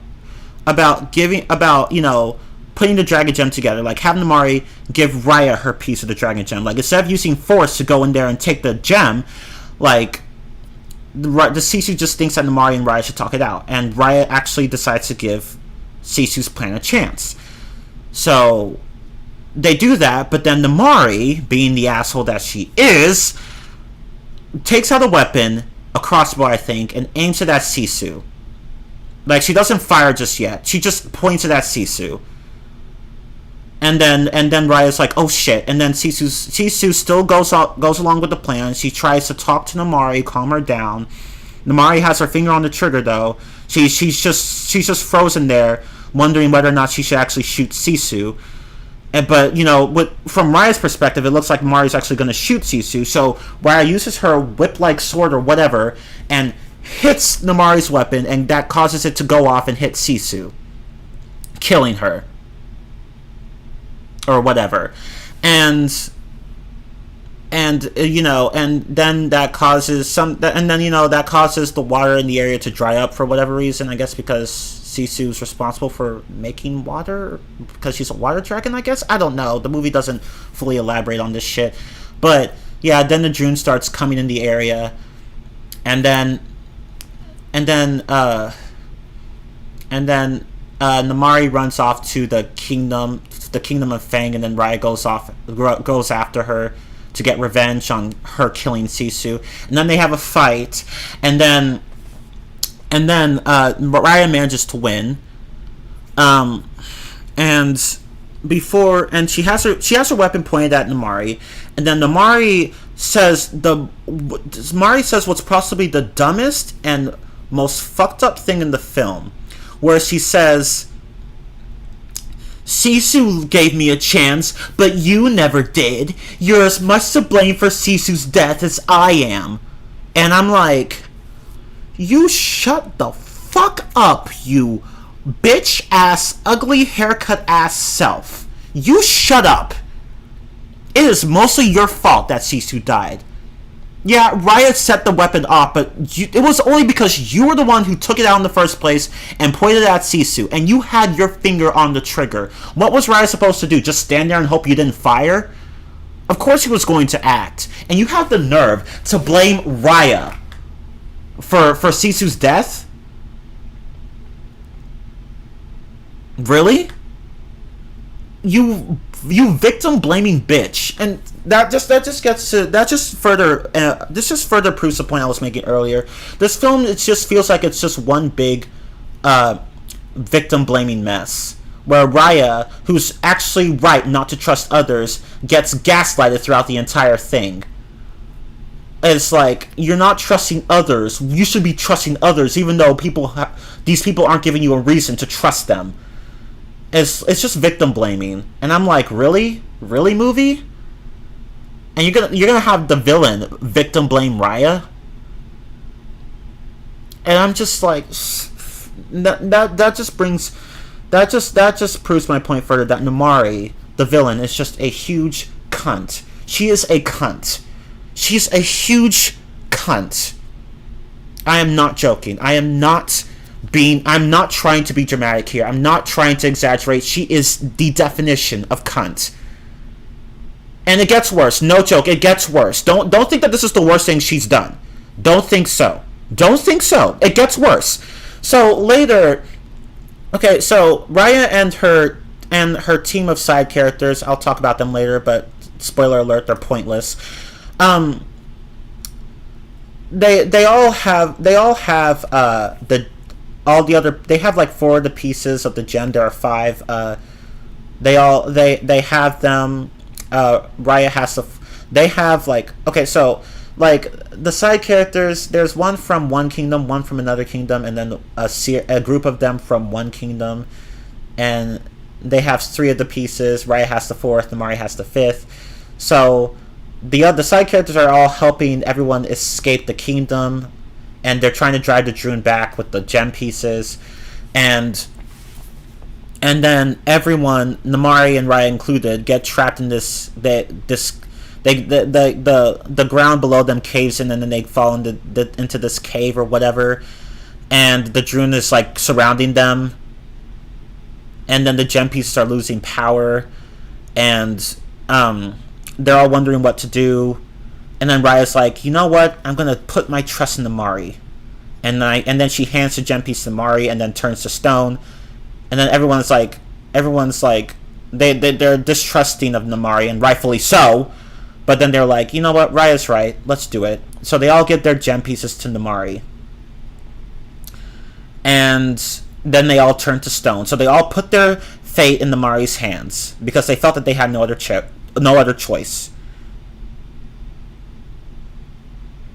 And Namaari, and remember, I said she was a cunt. Instead of putting the pieces together herself, she actually tries to escape the area. She sees an escape route and she tries to take it. She's like, oh, I have all the gem pieces, I can just leave now. She tries to leave. But then she turns around and she's like, oh, I don't want to leave them behind. Here, let me just put the pieces together. And then she turns to stone, but then the gem reactivates miraculously, and then the Droon gets driven away and everyone's saved. But the fact that Namaari was actually willing to turn her back on the people who actually tried to trust her despite not having any reason to. Like, she's just a terrible character. And even at the end where everyone's saved, she doesn't even fucking apologize to Raya for any of the shit she did. Not for, betraying them when they were kids. Not for killing Sisu. Not for just not trying to reason with Raya or anything like that. She's just a cunt. She's a cunt. I hate her. She is not a good villain. She is one of the worst Disney villains ever. I am not joking. She is a terrible person. And yeah, villains are typically terrible people, but at least their reasons for being terrible are usually understandable. Namaari is just a cunt. She's just not a well-written character. I'm sorry. She's just a huge-ass bitch. I cannot stand her. She's just one of the worst Disney villains ever. And her tribe are terrible people. I'm not gonna lie. They are just flat-out terrible. Like, they literally... Okay, so... so when you think about it, the conflict for the film actually didn't really need to happen. Because what was stopping everyone from just putting the pieces back together earlier in the film? All the tribes literally could have done that. They had the pieces. They could have come together and put the gem together, and thus the whole mess with the Droon, taking people away for 6 years wouldn't have happened. But the reason that Fang didn't do it, the kingdom that Namaari's from, Fang, the reason why Namaari's tribe didn't want to put the gem pieces back together is because they didn't want to lose face. They didn't want to lose face. They knew that everyone pretty much resented them. Even if they didn't show it, they knew that everyone resented them for causing this whole mess in the first place. Because remember, Namaari is the one who caused all the shit with the Droon to happen in the first place after she betrayed Raya. So everyone pretty much looks down on Fang for that. And Fang says this themselves. They say this themselves, and they don't want to put the gem pieces back together because if they do, then they're afraid that the tribes will hate them. Like, they will just outright rip them apart for causing the whole mess in the first place. And I'm just like, that's why you're not willing to save the world? Because you just want to save face? Is that it? Jesus Christ, you guys are horrible people. And they're the most prosperous kingdom. They don't deserve to be the most prosperous kingdom. If you look at their kingdom, they're actually the most prosperous and the most advanced. But they don't deserve that. Because they're the ones that caused this mess to happen in the first place. Like, literally, the other tribes weren't even responsible they weren't the ones that started the mess in the first place. They were part of the mess, but they didn't start it. Fang did. Namaari did. Because she was following orders from Fang's. Presumably her mother, because her mother was the queen. So the reason why Fang doesn't want to work with the other tribes and put the pieces back together is because they just don't want to lose face, and they don't want the other tribes to hate them. That's just so fucking selfish and warped. Like, Jesus Christ, this tribe is full of terrible people. Jesus Christ. Even they're better than the... Wait, hold up. I'm trying to read the chat. They're about as bad as the Echidna tribe. Even then, they're better than these people. Exactly. Even the Echidna tribe wasn't this bad. Jesus Christ. Like, they weren't much better, but they weren't this bad. Like, that's just really fucking sad. I'm not gonna lie. Like, Namari's kingdom... So, Namari is a cunt, and her kingdom's people are cunts. Makes sense, really. So, yeah, you can tell I really don't like Namari and her tribe. They're just awful people.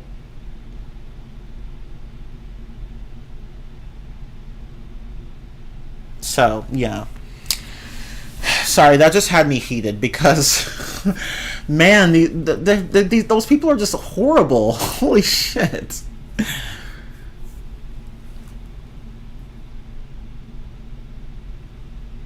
But moving on. So, oh yeah, right, the side characters. Okay, so I'm just gonna skip to the side characters for a moment because Tama mentioned that the side characters consist of a warrior from some snowy realm, a baby, a con baby with her monkeys, with her group of monkeys, and a kid full of himself, who's also a cook. Yeah, like, yeah, those are all the side characters. They're not very interesting. They're pretty much just one-note personalities, just walking tropes. That's really all they are. And they're just really not all that interesting. I mean, they're more interesting than the side characters in Mulan 2020, but they're just not very interesting overall. Sorry. They're still not very interesting. Like, we don't really know much about them. We get like a small snippet of their backstories, but that's it. And that goes into another problem here that I have. The world building was not developed enough. So see, we have these side characters and we have a bit of their backstories, but we don't really get a chance to look at their kingdoms. Like that's the problem. Like, this movie had 5 different kingdoms, but we don't really get to have any of them fleshed out. Like, none of them are fleshed out. And oh my god, here, I'm gonna just do something really fast.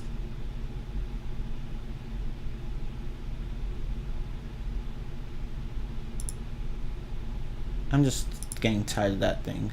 But anyway.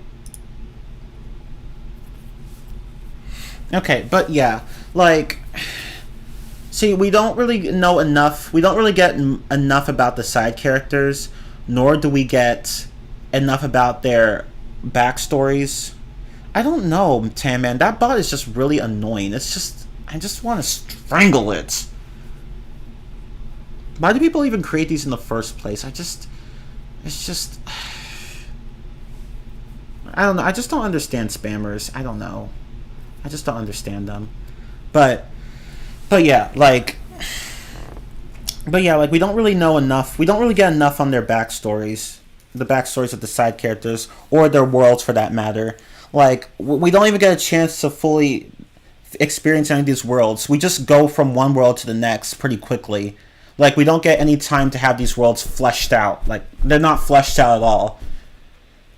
And that really goes into a common criticism of this movie, that it really should have just been a TV series. Because if it had been if it had been made into a TV series, then the 5 different kingdoms would have been fleshed out more. So it would have been kind of like Avatar: The Last Airbender, because that was a TV series and all of the kingdoms were fleshed out.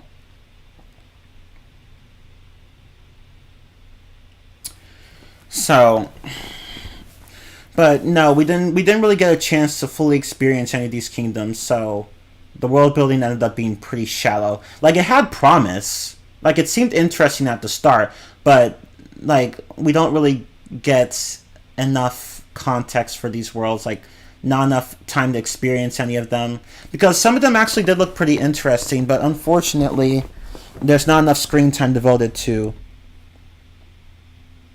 these worlds. So it's just world building gone to waste. It's sad, because this actually could have been a decent series. Yeah, exactly. A Disney Plus series would have been great. But unfortunately, since this was a 2-hour movie at most, the writers didn't have time to create all these kingdoms, which makes me wonder why they even created the kingdoms in the first place. Like, there's only so much screen time you can have, so, like, have the story make the best use of that screen time. Don't put in a bunch of elements that you're not going to use because you didn't have time to use all of them. If that's the case, then don't bother creating them in the first place. Like, you're just letting them go to waste. But yeah, the world building looked cool and all, but like, there's just not enough to it. So because the world building doesn't really matter that much, the side characters themselves don't really matter that much. Because again, we don't get enough about their backstories or about their kingdoms. So, oops. Yeah, that's the thing. The side characters were entertaining. They were better than the ones in Mulan 2020. But they were still one note. Like, they just were flat. They could have been fleshed out, actually. But they were flat. They were flat. So, yeah. Unfortunately. So basically the plot is kind of shallow in certain areas, but if this movie had been a series, then the world building would have been better. Hell, if the movie had been a book, the world building would have been better. Has the movie received a novelization? Here, let me look. It probably has. I know Encanto has.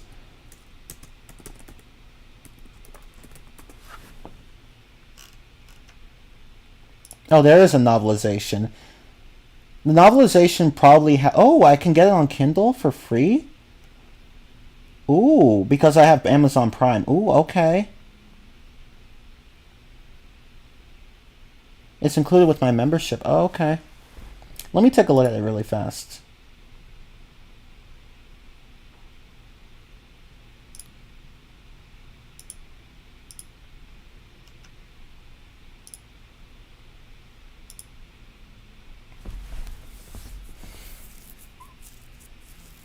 Let me look at the context here. So, okay.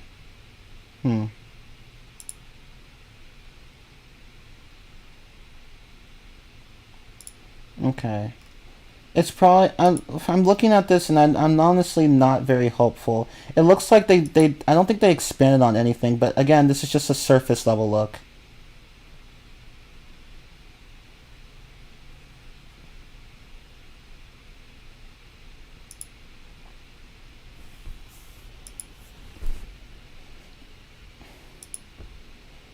I'm just looking. Yeah, apparently. See, I don't think the book fleshes these out either. I would expect more chapters on these kingdoms.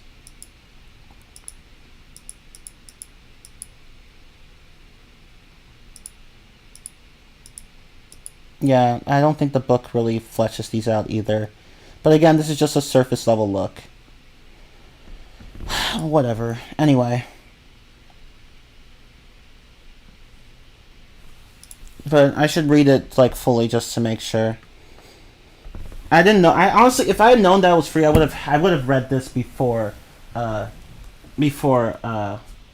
doing this this rant stream. But that's okay. I could always do a follow-up video. Okay. Yeah, they did it with Tangled and Big Hero 6, so why not this? Yeah, they could have made a series out of this, out of Raya and the Last Dragon. Although I didn't even know there was a Big Hero 6 series. You actually prefer the series to the movie? Wow. Huh. Intéressant. Intéressant. Okay. Let's see. But yeah, I know Tangled has a series. I've been meaning to watch it, but I should be watching it. I've been meaning to watch it. But I just keep getting distracted. Yeah, seeing Ryan like a future Kingdom Hearts game would be so cool. I would love that. Like have it in Kingdom Hearts 4 or whatever. Like in that same, like in the same, like, or whatever the game's going to be called. Like, where you know, like how there's this trailer that shows that Sora's in a different city.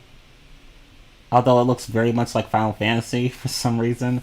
But yeah, hopefully Raya will make an appearance there because like Raya and the Last Dragon, like it had a good idea. It's just that the execution was kind of shit.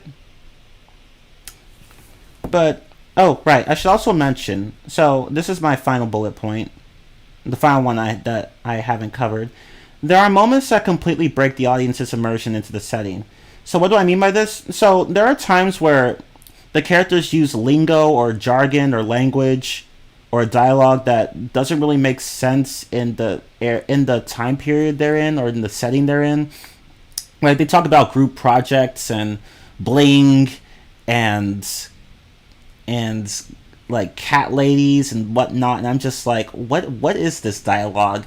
Like, why are they talking like modern people, like people who live in the modern era? That doesn't make any sense.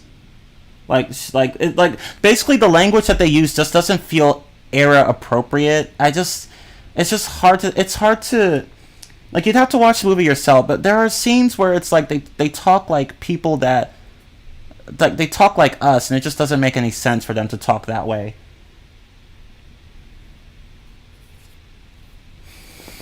It's just immersion breaking. Like I'm fine with them not talking like people who lived in ancient times, but like their speech is just so modernized, and I'm like, why? And again, this movie is supposed to be it's supposed to be a representation of Southeast Asian culture, yet a lot of the dialogue sounds Western for some reason, and I don't know why. You didn't really mind that? Well, I mean, like, it just, to me, like, personally, it took me out of the film. I was just like, why are they talking like this? Like, just why? Why are you talking like this? but, I mean, like, it's kind of subjective, but still, like, Disney said they were going for authenticity with Southeast Asian representation, so, like, really, they should have changed the dialogue to match, but they didn't. And this was the result. But if you didn't mind it, great. I did, but if you didn't mind it, great.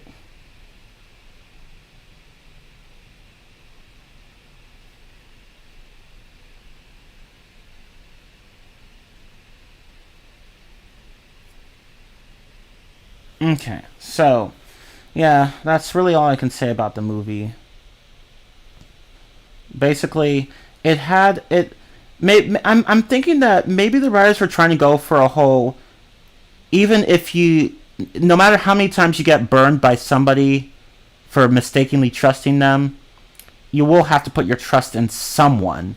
Maybe the movie was trying to deliver that message, but even then, that message is done poorly too. It's hard to tell exactly what the moral was here because it's just presented so very badly. And the victim blaming and lack of cultural representation, along with characters that are either boring or outright terrible, just make this movie very mediocre. It's not, I wouldn't outright call it bad, but it's not good either. It's just mediocre. It's just mediocre. I'd call it mediocre. It's better than Mulan 2020, and I actually did enjoy the film, but it's just not good. Disney could have tried better. Because even if you push aside the issues with cultural accuracy, you still have to contend with writing issues. And they're not really surface level writing issues, they are big writing issues.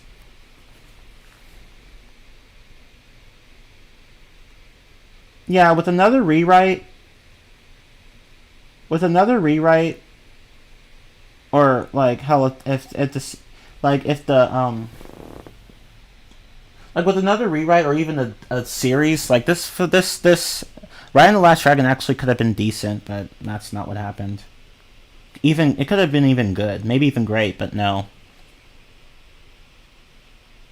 I'm pretty sure Raya and the Mari are lesbians, just the way they're always talking and hiding on each other. It's hard to tell really because it feels like the film is queer baiting.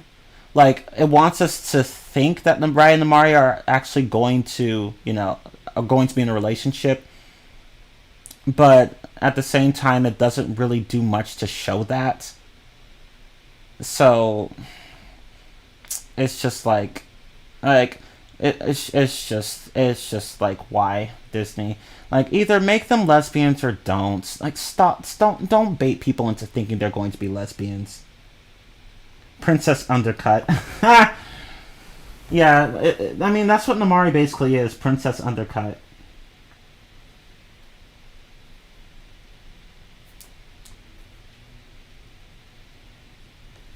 But yeah, Raya and the Last Dragon, not terrible, but not good either.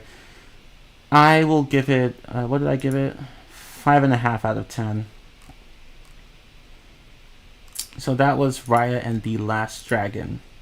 Good animation, decent humor, uh, interesting idea, good action scenes, but the negatives outweigh the pluses by quite a lot.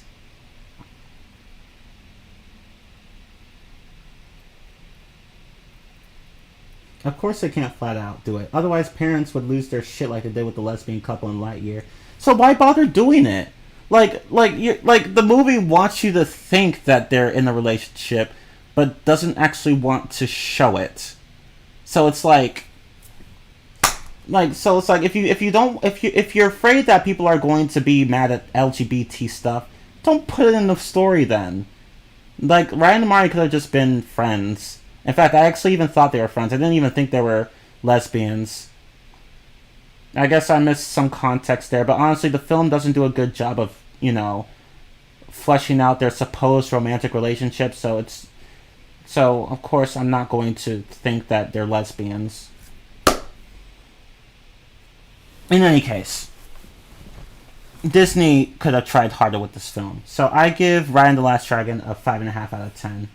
You give it a 4 out of 10. Oh, shit. Yeah, I forgot. Yeah, Tayman really doesn't like this movie. I don't blame him. I don't dislike this movie. I just don't like certain parts of it. I like it, but kind of. I'm... Like, as I said earlier, I have mixed feelings on this movie. So I'm giving it a 5.5 out of 10. I don't think it deserves a 6. So, because to me, 6 means... giving something a score of 6 would imply that the writers or creators or whatever tried. With Raya and the Last Dragon, they didn't try very hard, so no 6 from me. A 6 would imply that someone tried but just didn't quite hit the mark. Anyway, funnily enough, that couple in Lightyear was the only one in the movie for like 5 minutes, and then we're not seen again for the rest of the movie. And people freaked out over it. See, this is why LGBT stuff can't get good enough representation. It's just irritating as hell.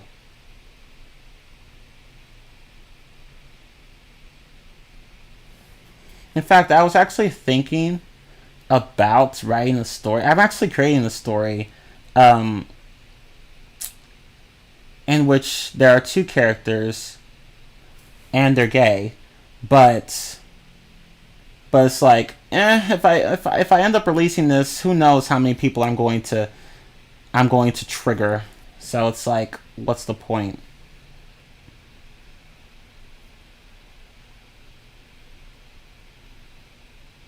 It's like the one lesbian character in Onward that appeared for 5 seconds. Then everyone flipped their shit. Did that really happen? I don't even remember who that character was. I remember the movie. I have watched the movie. I just can't remember who that character was. If you're wanting my opinion on Lightyear, it's probably the most safe and disposable movie that Pixar has ever released. Not necessarily bad, but it's just very mediocre. Oh, so that's Lightyear. Okay. I need to watch that. It's like either high 5 out of 10 or a low 6 out of 10. Makes sense. But yeah, I haven't seen Lightyear yet either, so we'll see how that goes.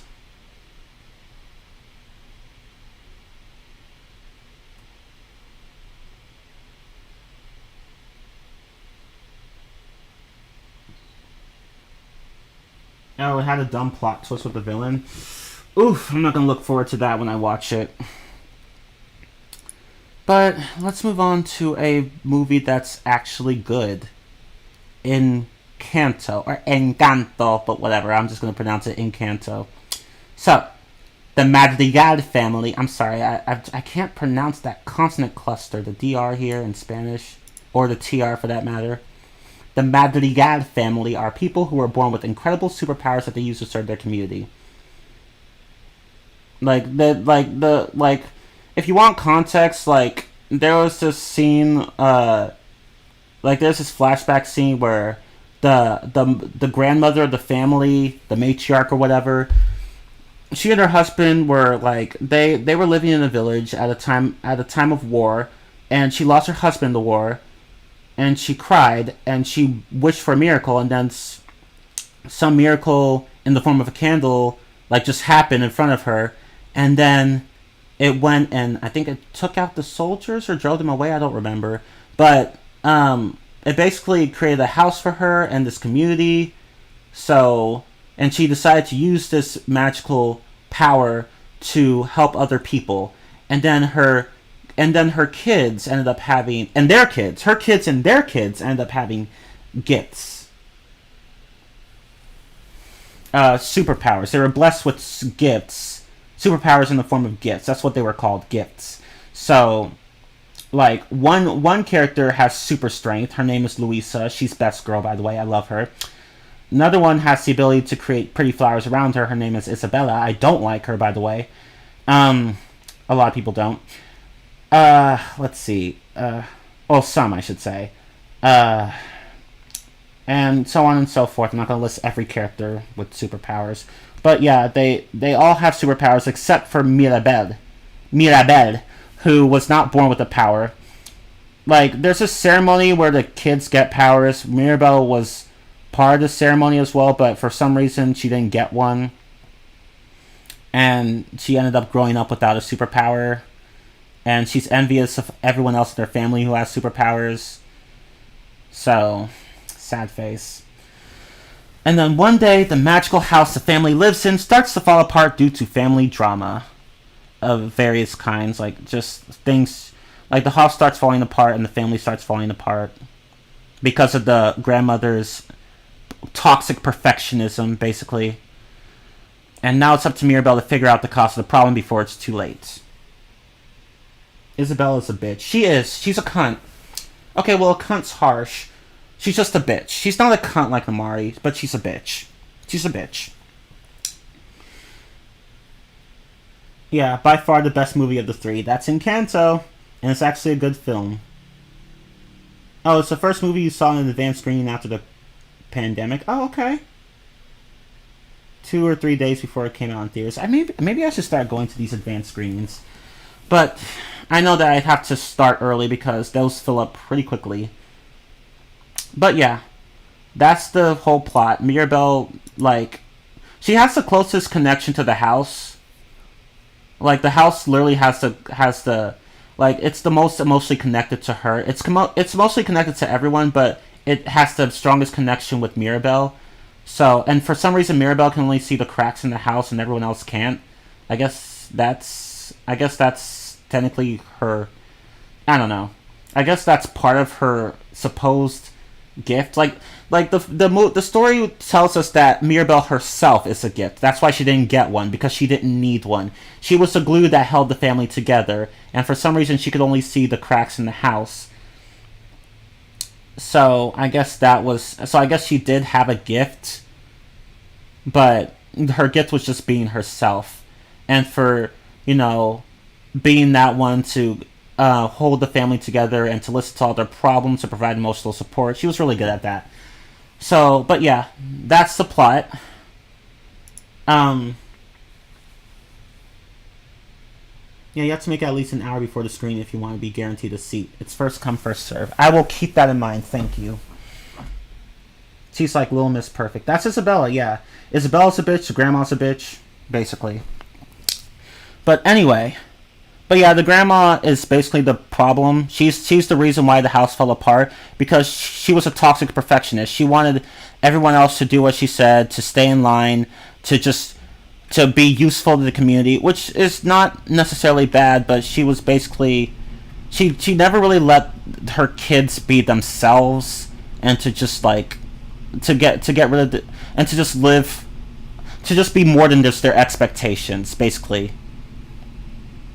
And some people even said this movie deals with intergenerational trauma.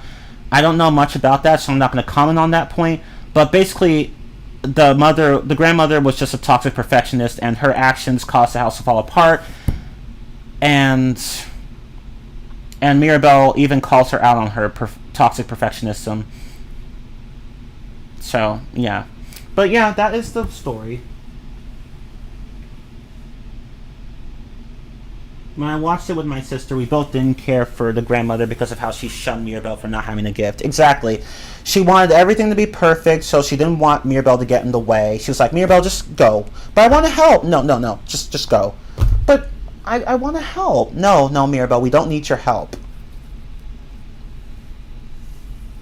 And yeah, that basically, because she didn't have a gift, she wasn't useful. That's basically how the grandmother was acting. Yeah, exactly. And Mirabelle even says that, Maple. No matter what Mirabelle did, it was never good enough for the grandmother. So Mirabelle at one point says that the problem really is the grandmother. And I feel like the grandmother actually always knew this deep down, but just needed someone to call her out on it.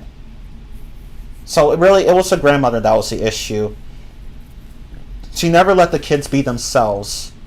She wanted them to be perfect, to be useful to society, to be good little angels, instead of just letting them live their lives. I mean, it's nice that she wants them to help the community, but like at the end of the day, they're still people. And she basically took them for granted. So, and they all lose their powers at the end of the film, but then they get them back later after the family comes together and rebuilds the house, along with the help from the community, who basically helped the family build the house as a way to thank them for taking care of them, which was nice. But yeah, exactly. The villain here, the grandmother, she was not as bad as Namari, not even close. The grandmother was bad, but her reasons for doing the things she did were understandable. Her husband's death affected her so badly that she just didn't want anyone to go through that same trauma, so she made everything as perfect as it was, and unfortunately she ended up doing she ended up causing the very things she intended to avoid. So yeah.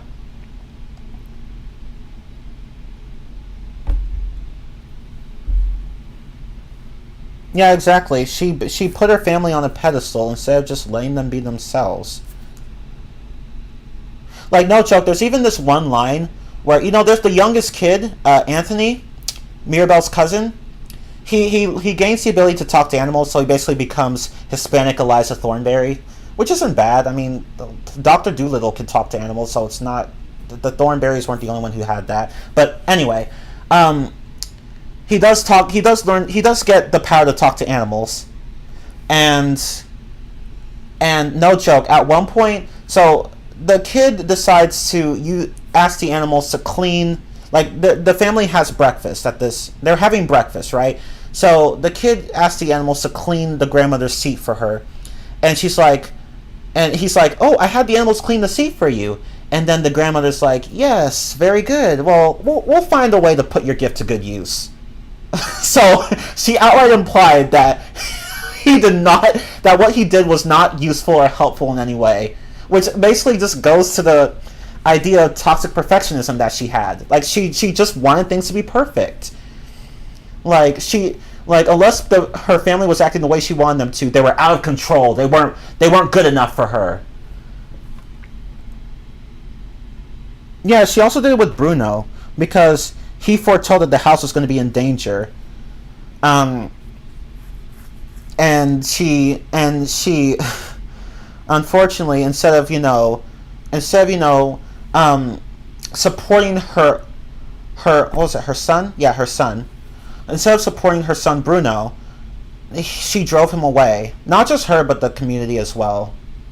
And they blamed him for everything, for things that were going to happen. Like, one woman blames Bruno for predicting that her fish was going to die, and I'm like, bitch, You hadn't changed the water in weeks, and you didn't give that tank a filtration system or a bowl or whatever.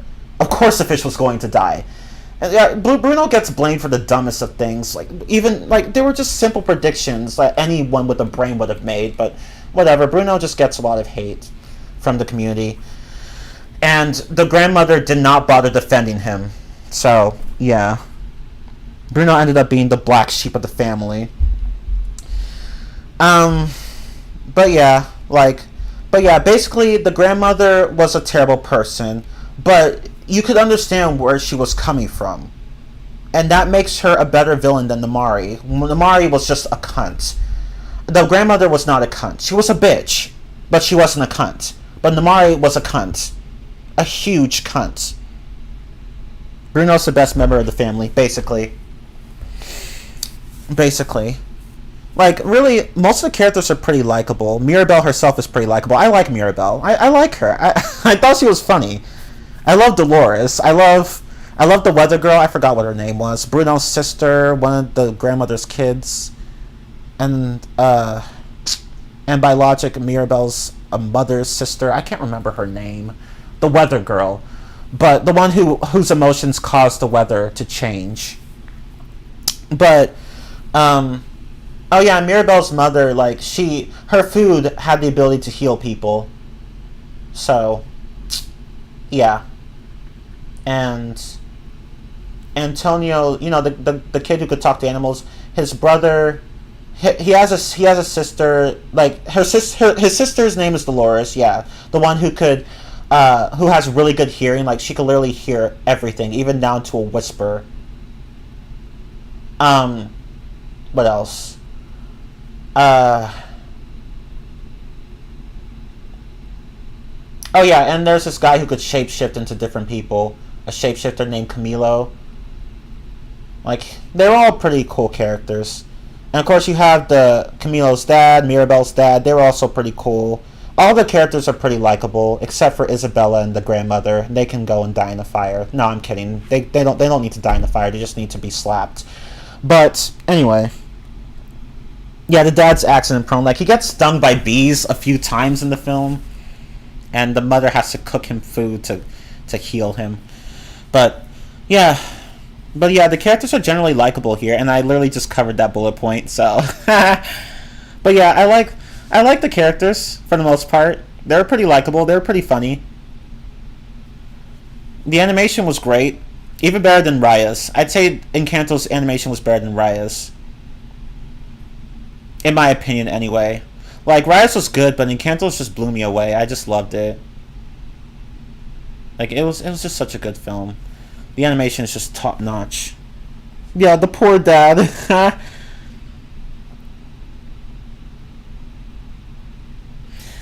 Yeah, I should probably just shown a family tree.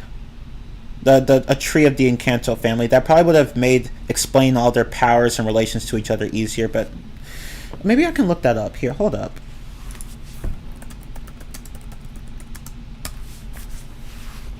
Okay, let's look at this.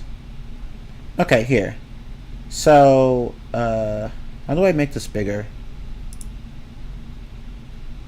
No. I want to make this bigger.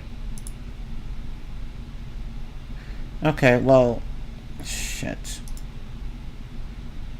I want to say, I need to make this bigger.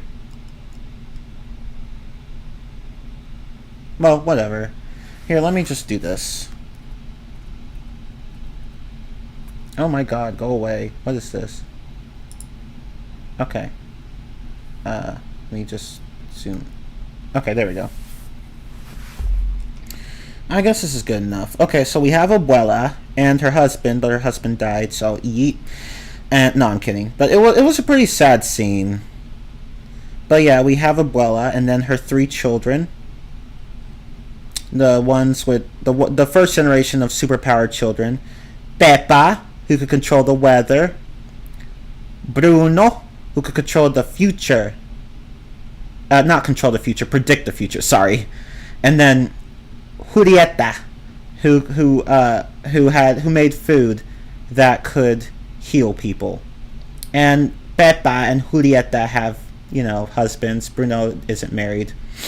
Um, so he doesn't have kids. So then Pepa had 3 children. Camilo, who's a shapeshifter. Dolores with her Dolores. I can't pronounce the Spanish R. Dolores with her super hearing. Antonio, who speaks to animals. And then Julieta and her husband had 3 children here. Luisa with her super strength. Isabella with her plants and shit. And then Mirabel, who's just herself. But yeah, that's the family tree. I'm sorry if you can't see that very well. Unfortunately, I don't know how to make it any bigger. But yeah, that's the family tree. But anyway. Okay, so yeah, the animation is great. Like, the characters are very expressive. The environments look really nice. Good lighting. Really, it's hard. Like, it's just all around good. It's just a really good looking film. Even better than Raya and the Last Dragon. And Raya and the Last Dragon was already good, but Encanto went and knocked the animation out of the park. Oh, you can see it just fine? Okay, good. Okay, good. Thank you. And the music is so good, as you guys said in the chat. I love the music. Like, the songs are pretty good. I like the songs. I love Surface Pressure, you know, the one where Luisa sings about having to literally carry the entire town on the back because, like, she feels that she needs to be strong for everyone else and never ask for any help or whatever. She feels just this burden of having to be strong for everyone else. I loved that song. The We Don't Talk About Bruno song is good, but people talk about it too fucking much. Calm the fuck down. It's a great song, but it's not that great. Stop mentioning it. I'm tired of hearing the joke over and over again. Stop. It's annoying. I'm sorry. I just had to rant there.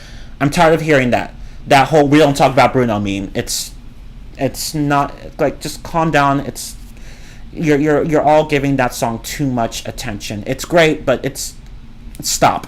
You're overdoing it. And there are other songs I like. I think there's one more song. I'm trying to think of there. Let's see, what else? Oh, I think those are the only 2 songs I could think of. There are more. Like, there's this one song where Mirabel sings with Isabella, but I like that one, but it's not one of my favorites. My favorites are the We Don't Talk About Bruno thing and Surface Pressure.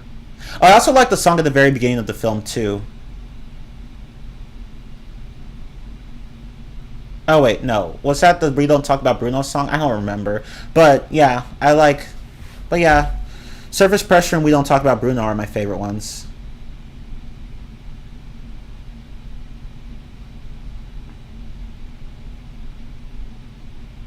Oh yeah, I think the one at the beginning of the movie was a different one. But whatever. Family Madrigal. Was that what it was called? We Don't Talk About Bruno it's basically the new Let It Go and Into the Unknown, basically. And I'm just like, stop playing that song. It's great, but you guys are going to ruin it by constantly playing it or mentioning it even. Stop. Please stop. But yeah. The story is excellent. It's great. I love it. It's good. Like, it tries to use the whole kid born into superpowered family but has no superpowers trope. Like, that trope's been done before, but there's nothing wrong with having tropes like that because lots of stories have similar tropes. It's not a crime to reuse tropes. But here's the thing though, Encanto actually puts an interesting spin on that trope by making it so that, you know, these families are born with gifts. Like they're blessed with gifts by attending these special ceremonies. I thought that was an interesting plot. And I liked that the message was you don't need special powers to be a special person. Like, you don't need that. Mirabel didn't need any gift because she herself was the gift. As I said, she was the glue that held the family together. She was the one that ends up saving everyone in the end, which is what Bruno's vision was actually trying to predict. Like, it was trying to show. Bruno's vision was actually trying to show that, but instead, it somehow made Mirabel look like she was going to cause the family to be torn apart, but it was actually the exact opposite. So, yeah. Which is a nice little twist, but yeah, I like the story. It was a good. It had a good message. Like, it actually had multiple messages. Like with Luisa, you shouldn't have to deal with your problems alone. Like, you can count on other people. I mean, basically, you don't have to try to do everything by yourself. That's what I mean. Not that you can't ever solve your problems alone, but that you don't have to do everything by yourself. You can rely on others. That's what I mean. And that was a message. And with Isabella, her message was, the moral for her was you shouldn't have to be perfect for others. You should just be able to be yourself. And Mirabel's was, of course, you don't have to have superpowers to be an awesome person or whatever. You can just be yourself. You don't need powers to be a great person. Just being yourself can be the greatest thing you can be. Because honestly, Mirabel just didn't need superpowers. Exactly, this movie is the anti-Mulan 2020, where Mulan 2020 was like, oh, you need powers to be able to compete with your fellow male soldiers, Mulan. No. Encanto's like, no, we're going to take that moral and then chuck it. Because that's not how it should be. You don't need powers to be great. I should say the morals are nice, because there's really more than one moral. But the most prominent moral is just, you don't need superpowers to be a great person. You just don't. You can be great by just being you. As Bruno himself said at the end of the film, Mirabel, you are the gift. You didn't need a gift because you were the gift. He says something like that. I don't remember exactly what he said, but he said something like that. This bot is really annoying me. And it's annoying the moderators too. And unlike Mulan 2020, this film actually made me laugh. Mulan 2020 had a few humorous moments, but they were pretty dull. It was meant to be mostly serious, but it did have a few humorous moments, but those moments were just dull. Whereas and Raya was better with the humor, but although to be fair, it wasn't trying to be as serious as Mulan 2020, but the humor was still not all that great. It was okay, but it could have been better. Whereas Encanto actually made me laugh several times. I actually found it to be a funny film. No joke, at the beginning, Mirabel gets roasted, mostly unintentionally, for not having the power. Because she was giving a tour to the children of the community and talking about her family that had superpowers, and and the children were all like, well, do you have a power? And Mirabel was like, she kept trying to change the subject, but she failed, and then the grandmother's like, Mirabel, what are you doing?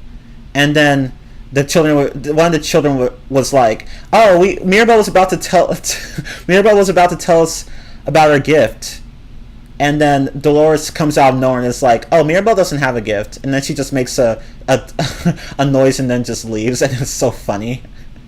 And then this guy delivers something to the family, and then unintentionally keeps reminding Mirabel that she doesn't have a gift, and Mirabel is just trying so hard to be polite and trying not to be sad. and then Mirabel says something along the lines of, I can't remember what she says, something about not needing a gift, or something about maybe having a gift one day. I don't remember, but one of the children says maybe her gift is being in denial. And it's just so funny. It's mean-spirited, but in the fun way, Like, just the thing, just those moments where children just say things like that are just that are just pretty mean. But you can tell they're not like trying to be horrible. Like they just say thoughtless things. It was just funny. I don't remember any funny moments from Mulan 2020, to be honest. I don't blame you. Like, there was one moment that made me laugh, but it was when Mulan was sleeping with the other guys, and one of them was trying to roll onto her, and she was like, "Ugh, no, no, no, don't touch me." I found that okay, but everything else was like, no. Just no. But yeah, like, the humor was pretty funny. Dolores herself is a pretty funny character with those facial tick noises she keeps making. Mirabelle herself is pretty funny. What else? But yeah, like, really, I like the film. Bruno himself is pretty funny. Very superstitious. And it works because it makes him funny. And my cousin's trying to call me. I'll have to call her back later. I'm not going to talk to her right now because I'm in the middle of this Rantstream. But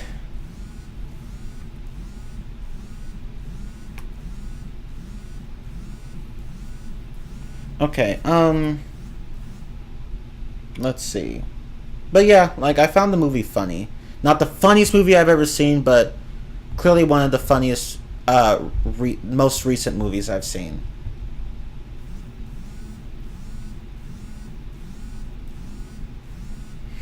I'm just gonna put that over there. Okay, but yeah, overall the film is pretty solid. There are a few negatives I have, although one of them's kind of subjective. One of them is a genuine problem, but one of them is kind of subjective. So okay, so Isabella, sorry. I said two L's or one? Because, like, it can be either, so I don't know. Isabella's conflict with Mirabelle was pretty shallow. That's really the only problem I have with the film. Because she acts as if Mirabelle messes things up for her because she tries to be perfect and Mirabelle is just this klutz that gets in her way. But we don't really see that in the film. We just don't.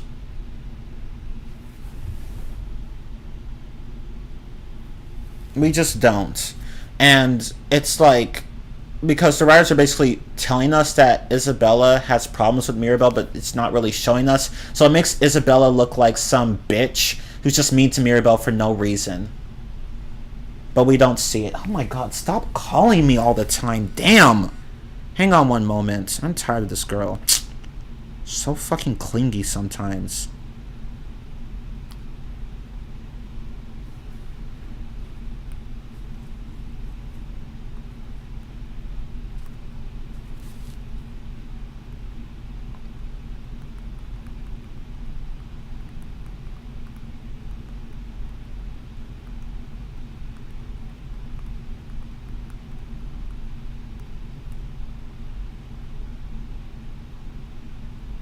Okay, sorry.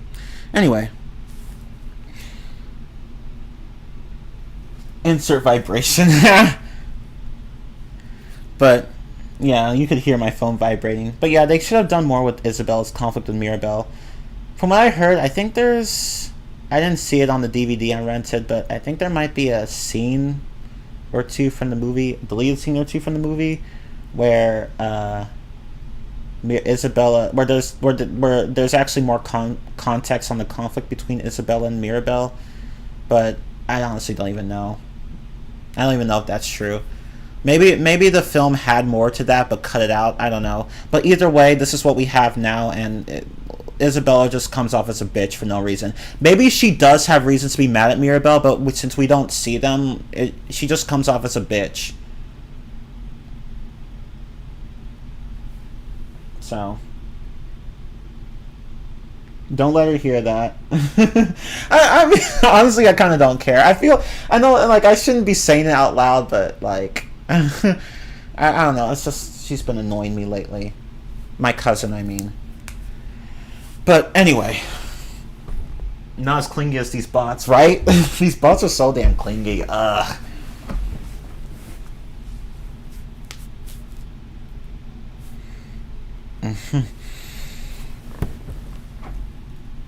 Oh, it's not my cousin Stephanie, by the way. It's one of her sisters. Like, my cousin Stephanie's not this clingy, not even close. It's someone else.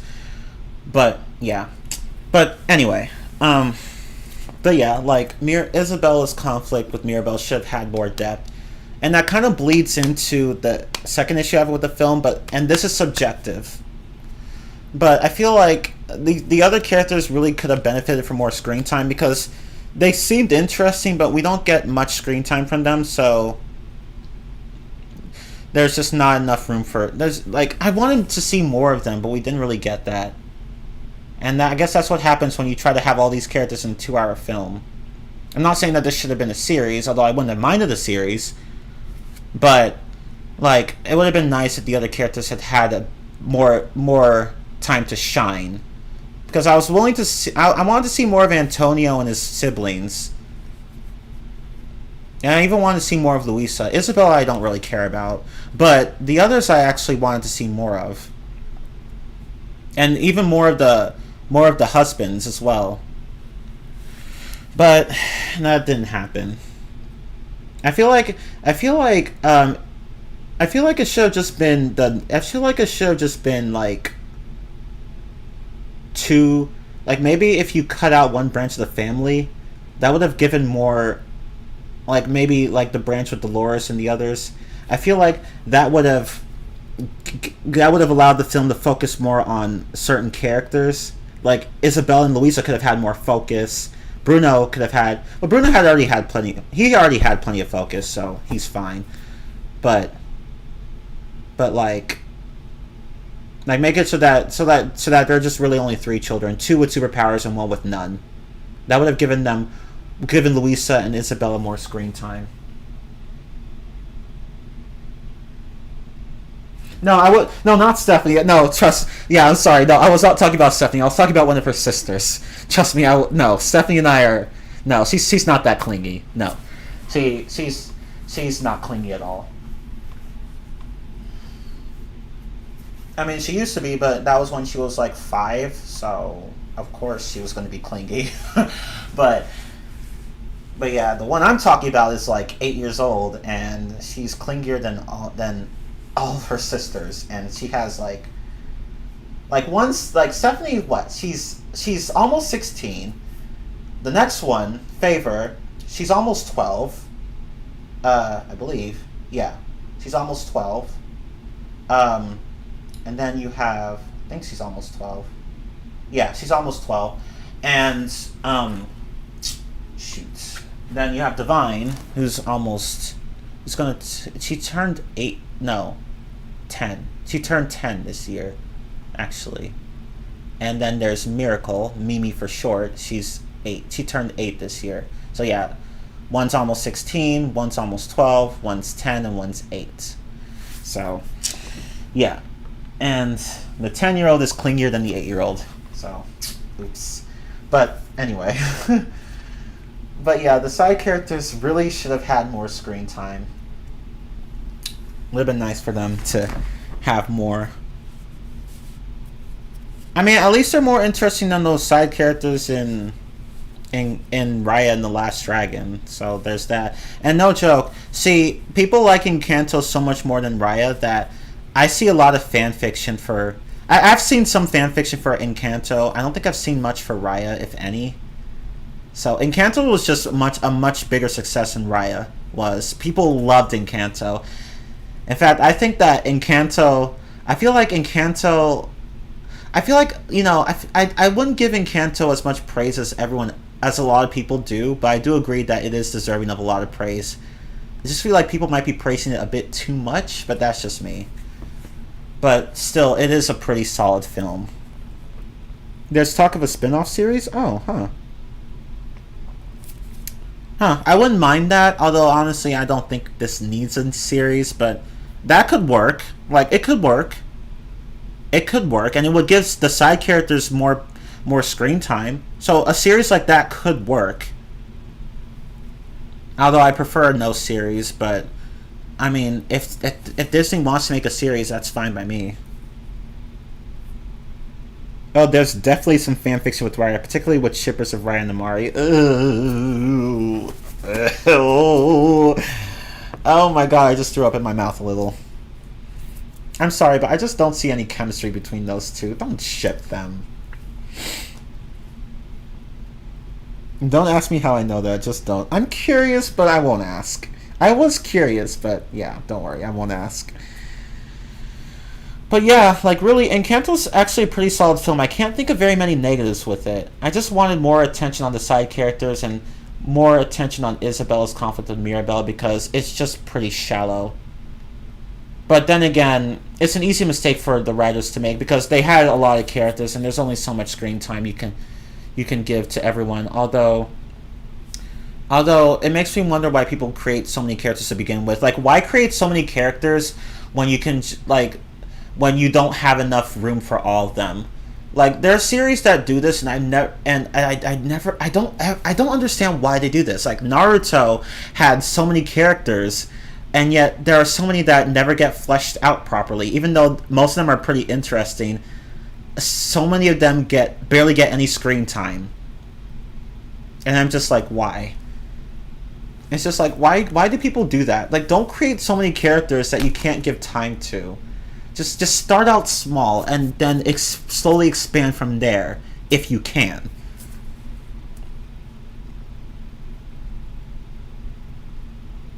Encanto's not my top favorite movie, but it's up there. I agree. I like it. I would give it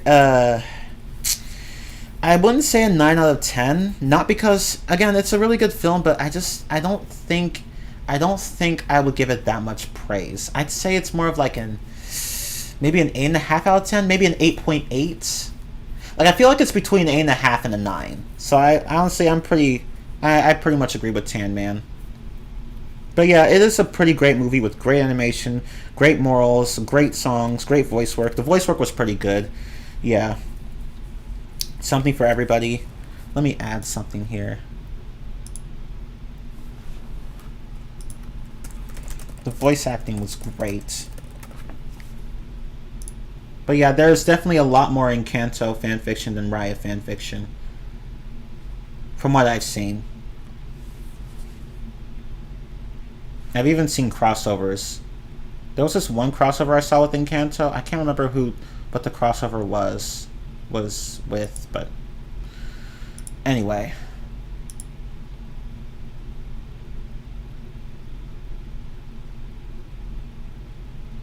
But yeah, I really wish the movie had expanded more on Isabella's conflict with Mirabel.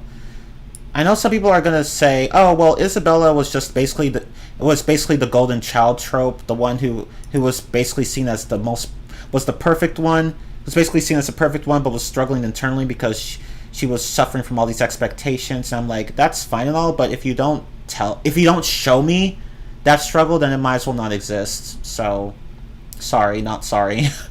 Show, don't tell, please. But this is just one flaw in the movie. That's the only flaw I can think of. Aside from, the lack of screen time for the side characters. Relative lack of screen time. They weren't as important, but I still would have liked more screen time.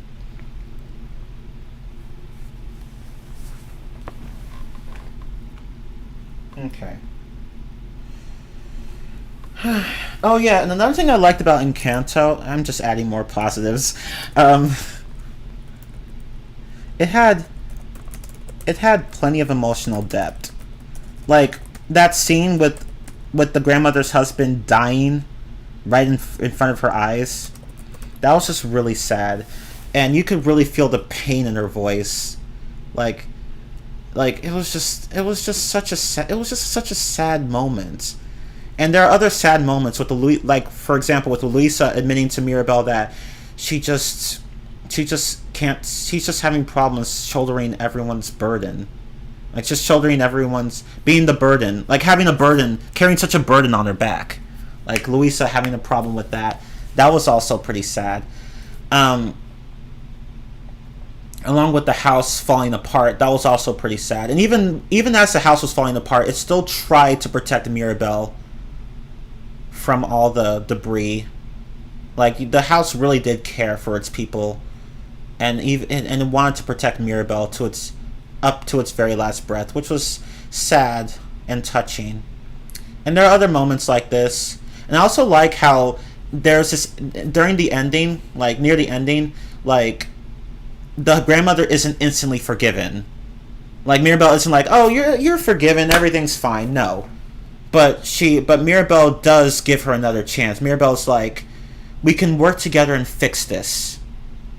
We can still fix our family." So she's not instantly forgiving the grandmother, but she's not like slamming her either. She's just willing to give the grandmother another chance, and that's how it should go. Like, it's nice that the villain isn't instantly forgiven. So really, the film really didn't know how to pull at your heartstrings, and it knew how to have good morals, unlike Raya and the Last Dragon, and unlike Mulan 2020, especially Mulan 2020. So yeah, Encanto is just a far better film than both of those combined. Like, Mulan, here, let me go down here. Sorry. Okay. But yeah. Overall, Mulan 2020 was shit. It sucked. It was bad. Everything was bad. The story was bad. The characters were bad. The action scenes were bad. All of it was just bad. Just very bad. The director clearly didn't know what she was doing. I'm sorry, but she just did a bad job.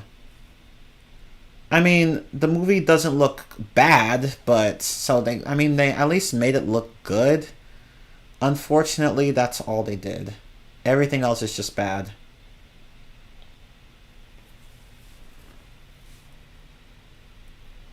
I love the part where, as the house is collapsing, Bruno puts a bucket on his head and charges through one of the walls. I don't even remember that, but going off of your expression, yeah, that was a nice moment.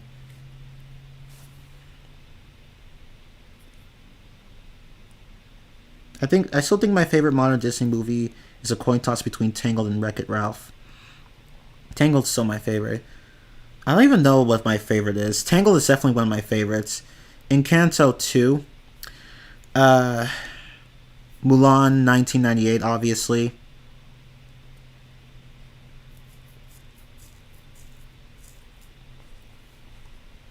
Yeah, let me change this rating to 8.8 out of 10. So, but yeah.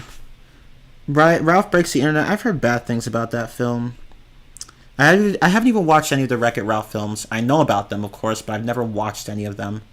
But yeah, I've heard that Ralph Breaks the Internet is just very, very bad. Can't wait to rip on it. But although I probably might even enjoy it. I don't know. Like, because I didn't hate Mulan 2020 as much as everyone else did. And I enjoyed Spider-Man 3 more than most people did. So anything's possible, I guess. But I probably won't enjoy Ralph Breaks the Internet. Chances are, if other people hate it, I'm probably going to hate it too. Not because they hate it, of course, but because my experiences will probably be the same as theirs. But anyway, overall, Mulan 2020 was shit. It sucked in almost every single way. Raya and the Last Dragon was just mediocre. It wasn't bad, it wasn't shit, but it wasn't great, nor was it good. It was just okay. It was mediocre.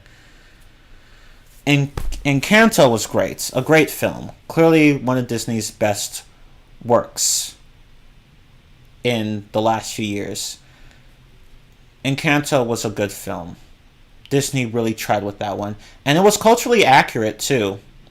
I think it was meant to be representative of Colombian culture, or some Hispanic culture, but it seemed pretty culturally accurate.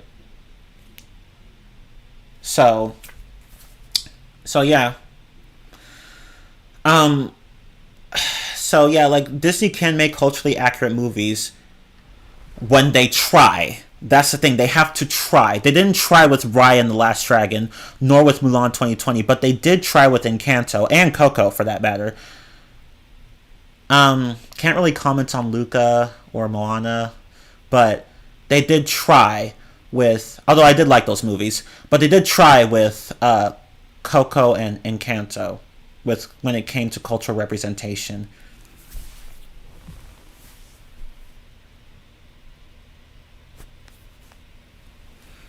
Emperor's New Groove. I remember that film.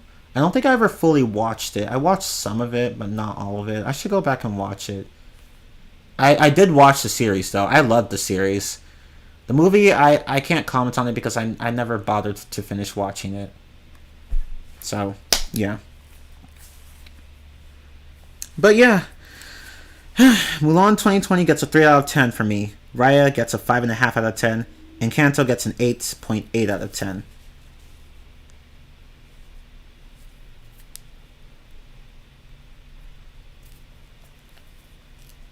So, yeah. So, yeah, Mulan was crap. Raya was okay. And Encanto was great. So, yeah. See, if you look at my scores here, if you come, like, 3 plus 5.5 is 8.5. So, Encanto, still did better than the other two combined. Although I had it to 8.5 before, but I decided to change it because I think it deserves more than 8.5. Although I'm not sure I'd give it a 9. I'm not sure I'd give it a 9. I don't know why. I just don't. I just see, like, everyone was really impressed with this film. I'm like, I wasn't that impressed. I was impressed, but not that impressed. I don't know why. I just wasn't. I kind of felt the same way towards No Way Home. I said New Way Home. I felt the same way towards No Way Home. Everyone's like, oh my god, it's so amazing. I'm like, no, not really. But of course, that's just me. Like, I know it's subjective. Like, because, experiences are different. You might find a movie amazing, I might not. I might find a movie great, you might not. It's fine. But honestly, I personally think Encanto and No Way Home are slightly overrated, but I did enjoy them and they do deserve a lot of praise.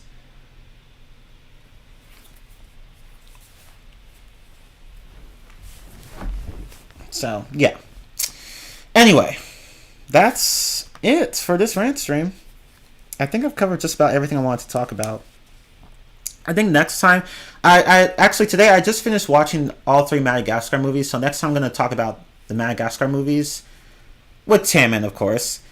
And I was going to focus on either Kung Fu Panda or Ice Age. I think I'll do Kung Fu Panda first. I haven't decided yet. In fact, let me see something really fast.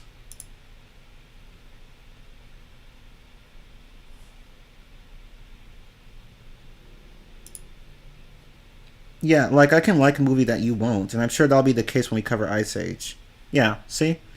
Yeah, experiences can differ, because experiences are often subjective. Just because I didn't enjoy a film doesn't mean that you won't enjoy it. Maybe, maybe not, it depends. Although there are just some films that are just universally bad, like Mulan 2020, or... I'm trying to think of another example. Open Season 2, and so on and so forth. But yeah, that's really all I can say. Do Kung Fu Panda first. That's a better series. Might as well. Let me just do that first. Kung Fu Panda. Cause and it's shorter too, so I might as well just get that one out of the way. I thought about doing Kung Fu Panda first, but I wasn't entirely sure. But I might as well do that. And I'll cover the holiday movie as well. Again, I do have all the movies and the holiday movie. I also have the Ultimate Masters Collection, so I think these are short films for extra short films or whatever. But yeah, I have all those, so I'll be watching all of those. I've already watched the first movie, so I will rewatch it. I don't really feel like it's.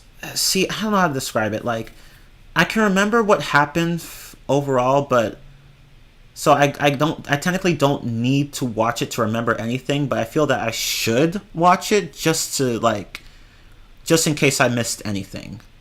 Just in case. It's not really necessary, but I'm going to do it just in case. Basically, that's what I'm saying. Okay. Oh! Oh, I got a movie today. I ordered a movie. I didn't even see it. It was delivered today. I was not expecting it to come today. It was... Wow. Oh, okay. Huh. Wow. That's interesting. I was not expecting that. But it's Amazon, so... I'm trying to... once I get a refund from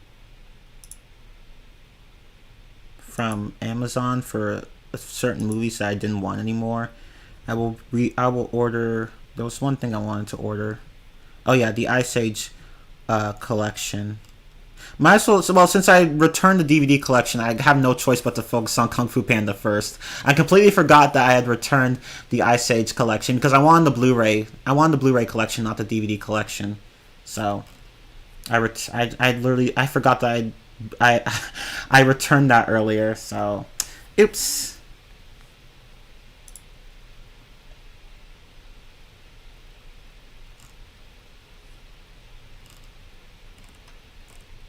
So I'm just waiting for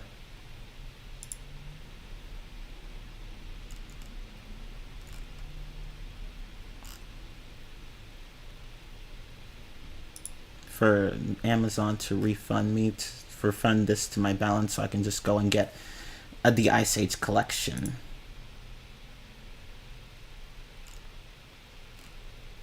And no, I'm not doing that. Return to carts. Okay. Anyway.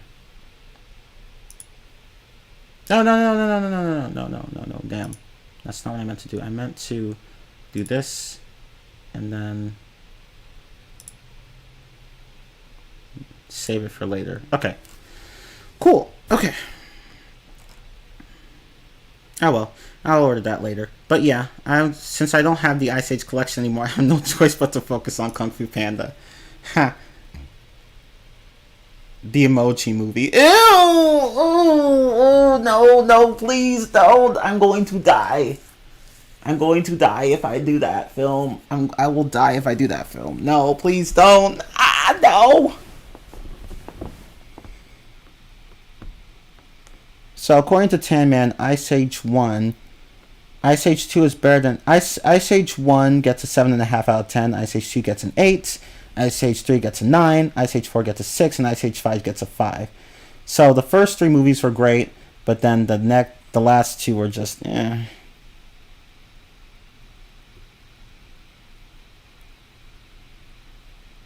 And Maple says that the first one gets an 8, the second one gets a 5.5, and the third one gets a 6.5. Huh.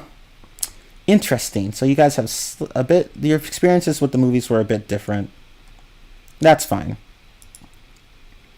I feel like after I cover the Ice Age films, the Kung Fu Panda films, and the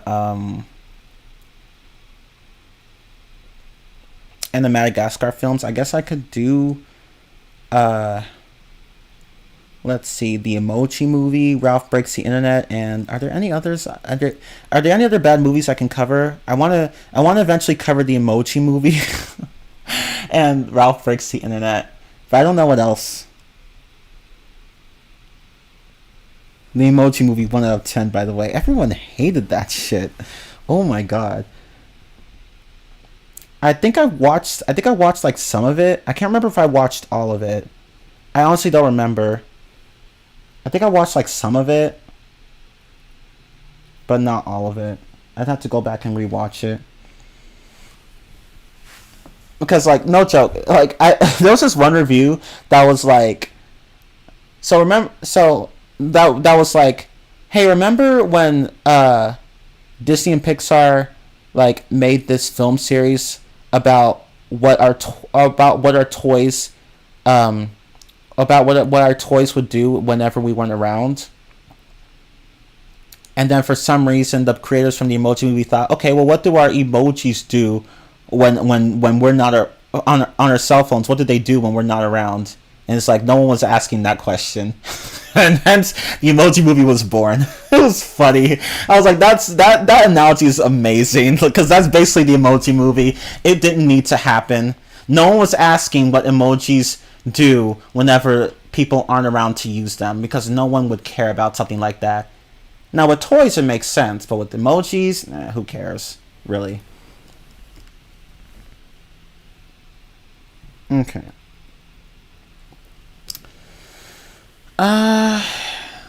But yeah, I'm gonna cover Kung Fu Panda first.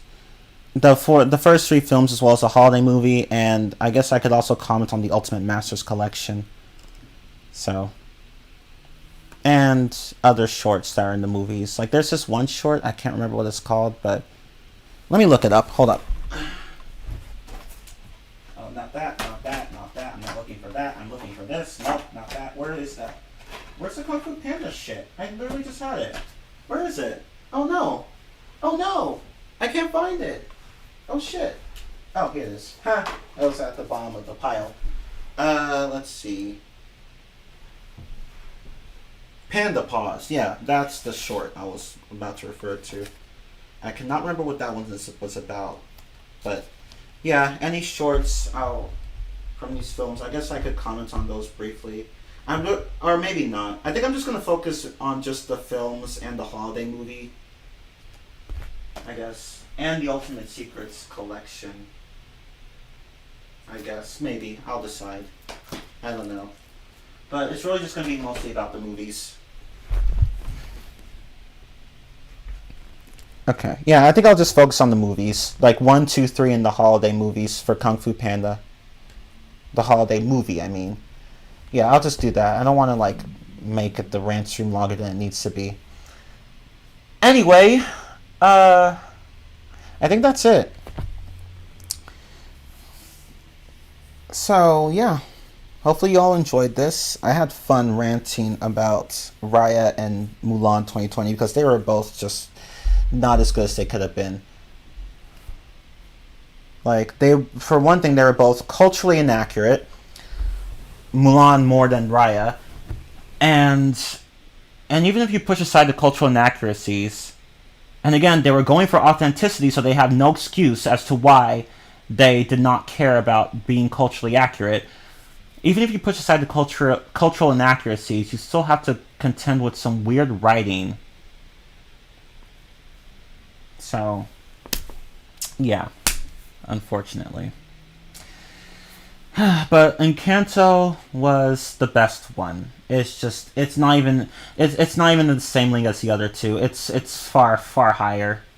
Encanto, like I feel like I'm doing a disservice to Encanto by having it included in this rant stream because putting it next to these two movies, well, it doesn't deserve that. Encanto deserves to be elsewhere, but that's okay. But yeah, I'm gonna talk more about. I mean, we've already done a rant stream about Tangled, Frozen 2, I believe. I think I did one with Tammin at one point. So I'm not really going to talk about those movies. Although it was pretty unplanned, but whatever. But there are other Disney movies I could talk about, as well as DreamWorks movies and Pixar movies. But yeah, that's the end of the rant stream. Oh, right, and I finished Madagascar 2 and 3 today, and I think after this I'm going to go watch the Penguins movie because why not? But I watched Madagascar 1 yesterday and Madagascar 2 and 3 today. Oh, so we did cover it, Tammin. Oh, okay. The Frozen movies and Tangled, I mean. But yeah, I finished watching all 3 Madagascar movies today, so the Penguins movie I'll watch later. But yeah, I'm pretty set on Madagascar. Yeah, I will say one thing. The first movie was good. The second movie was they're all good. I'd say the second movie was the weakest out of all of them. And the first one was the strongest, but they're all good. And as many other people have been saying, Madagascar 3 did the whole circus animal plot so much better than Open Season 3 did. Open Season 3 just didn't do much with that plot. I mean, like I feel like they could have written it better. But like Madagascar 3 actually nailed the plot. So it did what Open Season 3 did, but so much better. And it came out like about 2 years later than Open Season 3. I think they're all about on par with each other. Yeah, I'd say the same. It's just that I feel like the second one is just a bit weaker than the other two. The third one's a little bit better, but at the same time, I'd say it's not as good as the first. They're all funny though. I will admit that. I like the first one the most, but the third one the second one I like the least. But I do like all of them. They're all like more or less equal. It's just that I feel like the second one's slightly not as like it's just slightly worse than the other two, and the first one's slightly better than the other two. But yeah, that's just me. But I will say that they aren't my most favorite movies as well, Maple. I agree. They're good, but I wouldn't call them amazing, if that makes sense. I wouldn't say that. I'd say they're not even as. I'd say I'd put Encanto higher than them if I'm going to be honest. I'd say I give the first Madagascar movie like 7.5 out of 10, and then the second one gets a 6.5 out of 10, and then the third one gets a 7 out of 10 for me. So basically about the same. But I did like the Penguin of Madagascar TV series too. Yeah, I actually watched that, and they have like a new character there, a few new characters really. Marlene, I actually liked her. She's a sea otter or otter, whatever. Like, yeah, she was a pretty interesting character. And King Julian and Maurice and Mort are actually good characters there too. I think all the characters are pretty good. And Kowalski has a different voice actor in that series, which I'm like, thank God, because I didn't like his original voice. I'm just used to hearing the newer voice actor. I didn't like the old voice actor. He wasn't bad. I just didn't like him. The movie I haven't even watched. I haven't watched the Penguin movie. I'm gonna watch it probably right after the stream, or if not after the stream, tomorrow. But probably tomorrow. But yeah. Oh, Private has a different voice actor too? I didn't even notice. They sounded the same to me. But yeah. The Madagascar and Kung Fu Panda streams are going to be more positive because the movies aren't terrible. Not even close. Now, let's be honest, I would not put I would put Encanto above all the Madagascar movies. Like, I would not give any of the Madagascar movies an 8, but I don't think they deserve less than a 6 either. Like, again, the first one gets a 7.5 from me, the second one gets a 6.5, and the third one gets a 7. That's just me. Private's voiced by Zigbar in the series. I didn't know that. Huh. Wow. Okay, the more you know. And yeah, like, there are a few of those, like, on the DVD collection of Madagascar, like, there are a few episodes from the Penguin show, but I already knew what was going to happen in those because I did watch the series, not all the episodes, but a lot of them, and there were like 2 episodes. I think they were the first 2 episodes, and I'm like, I've already watched these, but I don't mind watching them again. And the show was pretty much as good as I remembered it, so yeah, but yeah.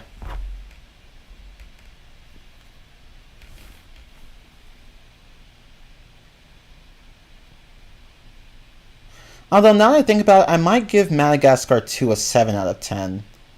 And maybe Madagascar 3 a 7.25 out of 10. I feel like that'd be fair. Because, like, I feel like maybe giving the second one a 6.5 is just a little too harsh. Although honestly, I mean, they're all not bad. I think they all deserve at least a 7. It's just that I don't think they're great either. They're just good, if that makes sense. I don't think they're amazing, but I don't think they're bad. They're just good. For me, they're higher, but that's just nostalgia bias. I mean, that's fine. Again, it's subjective. But I'll go ahead and let you guys go. I can't comment on the Penguins movie because I haven't watched it, but I will watch it soon. But yeah.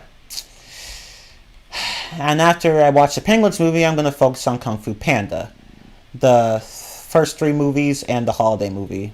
I'll rewatch the first movie because that's the only one I've watched, and I'll watch 2 and 3 and the holiday movie. And then I'll move on to Ice Age and Shrek. Yeah, Ice Age and Shrek I'm going to tackle next. Because I have not seen the 4th Shrek film. I've seen some of it, but not all of it. Although I do know what happens, basically. I have seen the ending. I just missed some of the beginning. And I watched some of the middle. And all of the ending. But I do know what happens. I just need to go and rewatch it. But yeah, I will... But after I do Madagascar and Kung Fu Panda, I will do Shrek and Ice Age. I think I'll do Ice Age first, and then I'll do Shrek. Or maybe I don't know. I'll decide. But I will do those next.